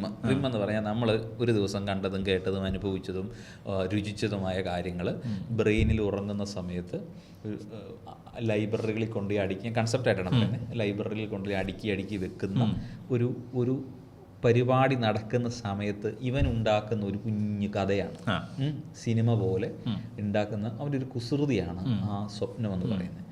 ഈ സ്വപ്നത്തേക്ക് ഏതൊക്കെ തരത്തിൽ വെളുപ്പിനം കാണുന്ന സ്വപ്നം ഫലിക്കും. സിമ്പിൾ ഇത്രയും പറഞ്ഞാൽ മതി. ഇപ്പം ഞാനും നിങ്ങൾ തമ്മിൽ ഇവിടെ ഇരുന്നു, ഞാൻ ഇതിനിടയ്ക്ക് എന്തോരോ വാക്കുകൾ പറഞ്ഞു, ലാസ് വെഗാസ് പറഞ്ഞു, സണ്ണി ലിയോണിനെ പറഞ്ഞു, പിന്നെ മെൻ്റലിസം എൻ്റെ ഷോയെക്കുറിച്ച് പറഞ്ഞു, കോമഡിയെക്കുറിച്ച് പറഞ്ഞു, ഇതെല്ലാം പറഞ്ഞു. നിങ്ങൾ ചിലപ്പോൾ നാളെ കാണുന്ന സിനിമ എന്ന് വെച്ചാൽ ലാസ് വെഗാസ് സണ്ണി ലിയോണും നിങ്ങളും കൂടെ നടന്നു പോകുന്ന സമയത്ത് ഒരു മെൻ്റലിസ്റ്റ് അവിടെ വഴിയിലിരിക്കുന്നു, ഇങ്ങനെയൊക്കെ ആയിരിക്കും ചിലപ്പോൾ നിങ്ങളുടെ മൈൻഡിൽ കൊണ്ടുപോകുമ്പോൾ കാണുന്നത്. ഞാൻ അങ്ങനത്തെ ഒരു സ്വപ്നം കണ്ടു കേട്ടോ എന്നൊക്കെ ആയിരിക്കും നിങ്ങൾ. ഞാൻ ചോദിക്കുന്നത്, ഇത് ആ സ്വപ്നം നമ്മൾ കണ്ടു നോർമലി വന്നിങ്ങനെ വന്ന് പോകുന്നു, സ്വപ്നങ്ങൾ നമ്മൾ കണ്ടുപോകുന്നു. ചില സ്വപ്നങ്ങൾ നമുക്ക് അതിനകത്ത് സ്വപ്നത്തെ നമുക്ക് ഡയറക്റ്റ് ചെയ്യാൻ പറ്റും എന്ന് നമുക്ക് ഫീൽ ചെയ്യും. നമ്മൾ ഡയറക്റ്റ് ചെയ്യുന്നതായിട്ട് നമുക്ക് ഫീൽ ചെയ്യും. തോന്നുന്നതിന് നമുക്കൊന്നും പറയാൻ പറ്റില്ല. അത് നിങ്ങൾ മൂത്രമൊഴിക്കുന്ന കേസ് ടോയ്ലറ്റിൽ മൂത്രമൊഴിച്ചേക്കും. അല്ല, അതിൻ്റെ ഏറ്റവും നമ്മൾ ചെറുപ്പത്തിൽ നമ്മൾ മൂത്രമൊഴിക്കുന്ന സ്വപ്നം കണ്ട് നമ്മൾ കിടക്കുമുള്ളൂല്ലോ. നമ്മളില്ല, ഞാനങ്ങനെ ചെയ്തിട്ടുണ്ട്. അപ്പൊ നമ്മുടെ വിചാരം നമ്മൾ സ്വപ്നത്തിൽ നടക്കുന്നൊരു ഇദ്ദേഹത്തിന് ആ സ്വപ്നമേ ഉള്ളു. സണ്ണി ലിയോണോ ഉറക്കത്തെ മുള്ളുന്നത്, ഇതൊക്കെയാണ് എന്റെ അപ്ഗ്രേഡിങ് ആണ്. എന്റെ അവിടെ നിന്ന് അപ്ഗ്രേഡിങ് ആയത്. അങ്ങനെ നമുക്ക് ഡ്രീംസിനെ കൺട്രോൾ ചെയ്യാൻ പറ്റത്തില്ല. ഇങ്ങനെ കൺട്രോൾ ചെയ്യാം. അത് സയൻറ്റിഫിക്കലായിട്ട് പറഞ്ഞാൽ ഇത് നമ്മൾ ഈ അടുക്കി വെക്കുന്ന നമ്മുടെ നമുക്ക് ഉറങ്ങുക എന്ന് പറഞ്ഞൊരു പ്രോസസ്സ് മനുഷ്യൻ വേണം. 8 മണിക്കൂർ ഉറങ്ങിയിരിക്കണം. ഈ ഉറങ്ങുന്ന സമയത്താണ് ഇതെല്ലാം ഒന്ന് കറക്റ്റായിട്ട് ഓർത്തൊക്കെ വെക്കാൻ വേണ്ടി അടുക്കി വെക്കണ്ടേ, നമ്മുടെ സെല്ലുകളിൽ കൃത്യമായിട്ട് വെക്കണ്ടേ. ആ പരിപാടി ചെയ്യുന്ന സമയത്ത് നമ്മൾ ഇതിനെ വേറെ എന്തൊക്കെ ആയിട്ടൊക്കെ എടുക്കാൻ ശ്രമിക്കുന്നത് പഴയകാല 16ാം നൂറ്റാണ്ടിൽ 6ാം നൂറ്റാണ്ട് കാലത്തെ ചില തോട്ടുകളാണ്. അതിന് ഇൻ്റർപ്രിട്ടേഷനൊക്കെ അങ്ങനെ പോകുന്ന അത് പോട്ടെ. ഞാൻ ചോദിക്കുന്നത് അതല്ല, അല്ലാതെ ഈ കണ്ടുകൊണ്ടിരിക്കുന്ന ഡ്രീംസ് നമുക്കതിനകത്ത് ഒരു ഇൻസെപ്ഷനകത്തൊക്കെ കാണിക്കുന്ന നമുക്കതിനകത്തൊരു കൺട്രോൾ അപ്പം ഉണ്ടാവത്തേ ഇല്ല. അങ്ങനെയൊക്കെ ഉണ്ടെന്ന് ക്ലെയിം ചെയ്യാൻ പറ്റും വെറുതെ. എനിക്ക് അതിനൊക്കെ വേണമെങ്കിൽ ഇങ്ങനെ കുറച്ച് നാളായിട്ട് നമുക്ക് ട്രീറ്റ് ചെയ്യണം എന്തെങ്കിലും പ്രശ്നമുണ്ടെന്നോ. അതിനാണ് ഒബ്സഷൻ അല്ലെങ്കിൽ ഒബ്സസീവ് കമ്പൾസീവ് എന്നൊക്കെ പറയുന്ന സാധനങ്ങളൊക്കെ ഉണ്ട്. അസുഖം തന്നെ, മനോരോഗി, ചിത്തരോഗി, ഓവർ തിങ്കിങ്, ഇങ്ങനെയൊക്കെയുള്ള കുറേ കാര്യങ്ങൾ. അതിനൊക്കെ വേറെ സൈക്കോളജിക്കൽ ടേമുകളുണ്ട്. പഠിക്കാൻ ഭയങ്കര രസമായിരിക്കും ഇതിനെ പറ്റിയിട്ട് അല്ലേ. ഇൻട്രസ്റ്റ് ഉള്ളവർക്ക് എന്താ ഇഷ്ടമില്ലാത്തത്. നമുക്ക് ഇൻട്രസ്റ്റ് ഉള്ള കാര്യങ്ങൾ നമ്മൾ പഠിക്കുന്നുണ്ടല്ലോ ജോണ്. ഇൻസ്റ്റാഗ്രാമിൽ എന്തിൻ്റെ അവരെ ഓക്കെ. നമുക്കൊരു മെൻ്റലിസത്തിൻ്റെ ഒരു ക്ലാസ് എടുക്കാൻ പറഞ്ഞാൽ നിവിൻ ബ്രോ ചെയ്യാറുണ്ടോ? ചെയ്യാൻ പറ്റുന്ന സാധനമാണോ? എൻ്റെ പേഴ്സണൽ വർക്ക്ഷോപ്പ് എൻ്റെ സ്റ്റുഡിയോയ്ക്കകത്ത് വെച്ചിട്ട് ഞാൻ വർക്ക്ഷോപ്പ് ചെയ്യാറുണ്ട്. ഇപ്പം അനൗൺസ് ചെയ്യാറുണ്ട്. ഉടനെ വരുന്നുണ്ടോ? ഡേറ്റ് വല്ലതും ആയിട്ടുണ്ടോ? നമുക്കൊന്ന് പറയാം. ഡേറ്റ് ഫെബ്രുവരി ആയിരിക്കും. ഡേറ്റ് ആയിട്ടില്ലെന്നേ ഉള്ളൂ, ഫെബ്രുവരിയിൽ. ഓക്കെ, ഫെബ്രുവരിയിലൊരു മെന്റലിസം വർക്ക്ഷോപ്പ് എന്നാണ് പറയുന്നത്. മാജിക് ആൻഡ് മെന്റലിസം വർക്ക്ഷോപ്പ് ഉണ്ട്. കുറിച്ചിട്ട് ആൾക്കാർക്ക് മതി. ഇപ്പോൾ പറയുന്ന പോലെ മറ്റേ മരിച്ചവരെ കാണാമെന്ന് ചോദിച്ചാൽ ഈ ചോദ്യങ്ങളൊക്കെ നിർത്താൻ വേണ്ടിയിട്ടാണ്. അതിനുവേണ്ടി ആൾക്കാരെ അവെയർ ആക്കാൻ വേണ്ടിയാണ്. അവെയർ പ്ലസ് ലേണിംഗ് എന്നാണ്. താല്പര്യമുള്ള ഒരുപാട് ആൾക്കാരുണ്ട്. നിവിൻ ബ്രോയുടെ പേജിൽ എൻ്റെ കറക്റ്റ് ഡീറ്റെയിൽസും ഡേറ്റും വരും. നിപിൻ എൻ്റെ പേര് തന്നെ നിപിൻ നിരവത്ത്. ഡോട്ട് വല്ലതും ഉണ്ടോ? നിപിൻ ഡോട്ട് നിരവത്ത്. മാത്രമാണ് ഇൻസ്റ്റാഗ്രാമിൽ. ഫേസ്ബുക്കിൽ നിപിൻ നിരവത്ത്. നമ്മൾ നമ്മുടെ ഡിസ്ക്രിപ്ഷനിൽ ഉണ്ടാവും. അപ്പം നിങ്ങൾക്ക് മെന്റലിസം ഒരു വർക്ക്ഷോപ്പായിട്ട് അറ്റൻഡ് ചെയ്യാൻ ഇൻട്രസ്റ്റ് ഉണ്ടെങ്കിൽ, കൊച്ചിക്കാരാണെങ്കിൽ എളുപ്പമായിരിക്കും, അടുത്തേക്ക് പോകാൻ എളുപ്പമായിരിക്കും. So do check out his page. Shows ticketed shows വരും. ഇപ്പം ചെയ്യുന്നൊക്കെ എനിക്ക് റീസെന്റ് ചെയ്തെല്ലാം കോർപ്പറേറ്റ് ആയിരുന്നു. ഒമാൻ ചെയ്തതും ഇനി കോളേജിൽ ചെയ്യാൻ പോകുന്ന എല്ലാം കോർപ്പറേറ്റ്. ആൻഡ് നമുക്ക് അതെ നമ്മൾ വേറെ കാര്യം പറയാൻ മതി. നമ്മൾ നിവിൻ ബ്രോയുടെ മെന്റലിസം ഷോയ്ക്ക് പോയത് കൊണ്ടാണ് നമ്മുടെ ലാസ്റ്റ് 2 പോഡ്കാസ്റ്റ് എപ്പിസോഡ് ഇറങ്ങാൻ പറ്റിയത്. ആ ഷോയ്ക്ക് വന്ന ഗസ്റ്റുകളെ എനിക്ക് തോന്നി ഞങ്ങൾ അവിടുന്ന് വലിച്ചത്. ഞങ്ങൾ അവിടെ വന്ന് കണ്ടു. ഞങ്ങൾ എല്ലാവരോടും പറഞ്ഞു നമുക്കൊരു പരിപാടി ഉണ്ട് വരണമെന്ന്. അഭിലാഷേട്ടൻ വന്നു, വിഷ്ണു വന്നു. നമ്മൾ സുരാജ് ചേട്ടനെ വിളിക്കണമെന്നുണ്ട്, എന്തെങ്കിലും സിനിമയോടനുബന്ധിച്ച് വിളിക്കണമെന്ന് പരിചയമുണ്ട് ഇവരെയൊക്കെ. ജസ്റ്റ് അപ്പോൾ നമ്മൾ അന്ന് കറക്റ്റ് കണ്ടപ്പോൾ പിടിച്ച് കൊണ്ടുവന്നു. അങ്ങനെ 2 എപ്പിസോഡ് ഞങ്ങൾക്ക് കിട്ടി. അപ്പോൾ നിവിൻ ബ്രോ കിട്ടി. മൊത്തം 3 എപ്പിസോഡായി ആ ഷോയിൽ നിന്ന്. ക്രിപ്റ്റിക് എവിടെയെങ്കിലും നിങ്ങൾ ഷോ എക്സ്പീരിയൻസ് ചെയ്യാൻ അവസരം കിട്ടുമ്പോൾ എന്തായാലും കാണണം. ഒരു ഗംഭീര experience. Please do check out nipin.niravathu on Instagram and on Facebook. Facebook ഞങ്ങൾ ഫോളോ ചെയ്യുന്നുണ്ട്. എൻ്റെ ഫോളോയിങ് ലിസ്റ്റ് നോക്കിയാൽ മതി. ഞാൻ നിവിൻ ബ്രോയെ ഫോളോ ചെയ്യുന്നുണ്ട്, നിവിൻ ബ്രോ എന്നെയും ഫോളോ ചെയ്യുന്നുണ്ട്. അതാരായിരുന്നു റീസെന്റ് കുറേ പേര് ഇടാറുണ്ട്. എ റഹ്മാൻ അങ്ങനെ ടാലന്റുള്ള ആൾക്കാരെ ഫോളോ ചെയ്യാറുണ്ട്. ഞാൻ തന്നെ പുള്ളിയുടെ നിവിൻ ബ്രോ എങ്ങനെ ടാലന്റുള്ളവരെ ഫോളോ ചെയ്യാറുണ്ട്. ഞാൻ ഫോളോ ചെയ്തിട്ട് ആരും അത് മൈൻഡ് ചെയ്തിട്ട് എ റഹ്മാൻ ഇങ്ങോട്ട് ഫോളോ ചെയ്യുന്നുണ്ട്. ഞാൻ അങ്ങോട്ട് ചെയ്തു. അതൊരു വിലയില്ല. ആ സപ്പോർട്ടിന് എ റഹ്മാനെ കാണിച്ചില്ല. എ റഹ്മാൻ എഴുതിയിട്ടുണ്ട് നിവിനെ തന്നെ ഫോളോ ചെയ്തെന്നു. ഓക്കെ, സോ രസമുള്ളൊരു ക്ലാസ് പോലെ തന്നെയായിരുന്നു. ശരിക്കും ഞങ്ങൾ സ്റ്റേജ് പെർഫോം ചെയ്യണ, സ്റ്റേജ് വർക്ക് ചെയ്യണ ഒരാളുടെ അടുത്ത് ചോദിക്കാനുള്ള കുറെ ചോദ്യങ്ങളുണ്ടായിരുന്നു. അത് കുറെ ചോദിച്ചു. കുറെ ഒരു വളരെ ഇൻഫോർമേറ്റീവ് ആയിട്ട് ഞങ്ങൾക്ക്. ജോൺ ഇന്ന് ഭയങ്കര ഹാപ്പിയാണ്. ജോണിന് അതെ അതെ തീർച്ചയായും. നെക്സ്റ്റ് എൻ്റെ ഒരു ഷോ വരുമ്പോൾ നിവിൻ ബ്രോ ഞാൻ അതുകൂടെ എല്ലാം കാണാറുള്ളൂ. അത് കണ്ടു കഴിഞ്ഞാൽ നിവിൻ ബ്രോ ആയാലും. സോ നമുക്ക് അത് വെച്ച് വൈൻഡപ്പ് ചെയ്യാം. Hope you guys enjoy the show and thank you Nibin Niravath. Thank you. എന്നെ വിളിച്ചതിൽ സന്തോഷം. നിങ്ങളുടെ പ്രോഡ്കാസ്റ്റ് ഒക്കെ അടിപൊളിയാണ്. പറഞ്ഞല്ല നല്ല രസമാണ്. ഇതൊക്കെ ഇങ്ങനല്ല വെളി വരും ഭയങ്കര രസമാണ്. ഇത് കാണുന്നവരൊന്നല്ലോ, കാണുമ്പോൾ ഭയങ്കര രസമാണല്ലോ വീഡിയോ ഹൈപ്പ് ചെയ്യാൻ പറഞ്ഞു. ഓക്കെ, നമ്മൾ എല്ലാവരും ചാനൽ സബ്സ്ക്രൈബ് ചെയ്യാനും ലൈക്ക് ചെയ്യാനും കമൻറ്റ് ചെയ്യാനൊക്കെ പറയുന്നതല്ല. നമ്മളത് ആദ്യം തൊട്ട് പറഞ്ഞിരുന്നു. ഇപ്പം നിങ്ങളൊക്കെ ചെയ്യുന്നുണ്ട്. നമുക്കിനി പർട്ടിക്കുലർലി വീഡിയോയ്ക്ക് ഹൈപ്പ് എന്നുള്ള ഓപ്ഷൻ യൂട്യൂബ് കൊടുത്തേക്കുന്നുണ്ട്. ചില വീഡിയോസൊക്കെ ആൾക്കാർ അത് ഉത്തരവാദിത്തോടെ എടുത്ത് ചെയ്ത് ഹൈപ്പ് ചെയ്യുന്നുണ്ടായിരുന്നു. ഹൈപ്പ് എന്ന് പറഞ്ഞാൽ അതിലൊരു ഓപ്ഷൻ ആണല്ലേ. ഒരാൾക്ക് 3 തവണ ഒരു ആഴ്ചയിൽ ഹൈപ്പ് ചെയ്യാൻ പറ്റും. അങ്ങനെ ഹൈപ്പ് ചെയ്താൽ അത് യൂട്യൂബിന്റെ ട്രെൻഡിങ്ങിലേക്ക് യൂട്യൂബ് തന്നെ കയറ്റിവിടും. Hype point കൂടുന്നതനുസരിച്ച്. അപ്പം മാക്സിമം നിങ്ങൾ ഹൈപ്പ് ചെയ്യുക. എനിക്കും യൂട്യൂബ് ഉണ്ട്, അതിനകത്ത് ഹൈപ്പ് ചെയ്യാവുന്ന.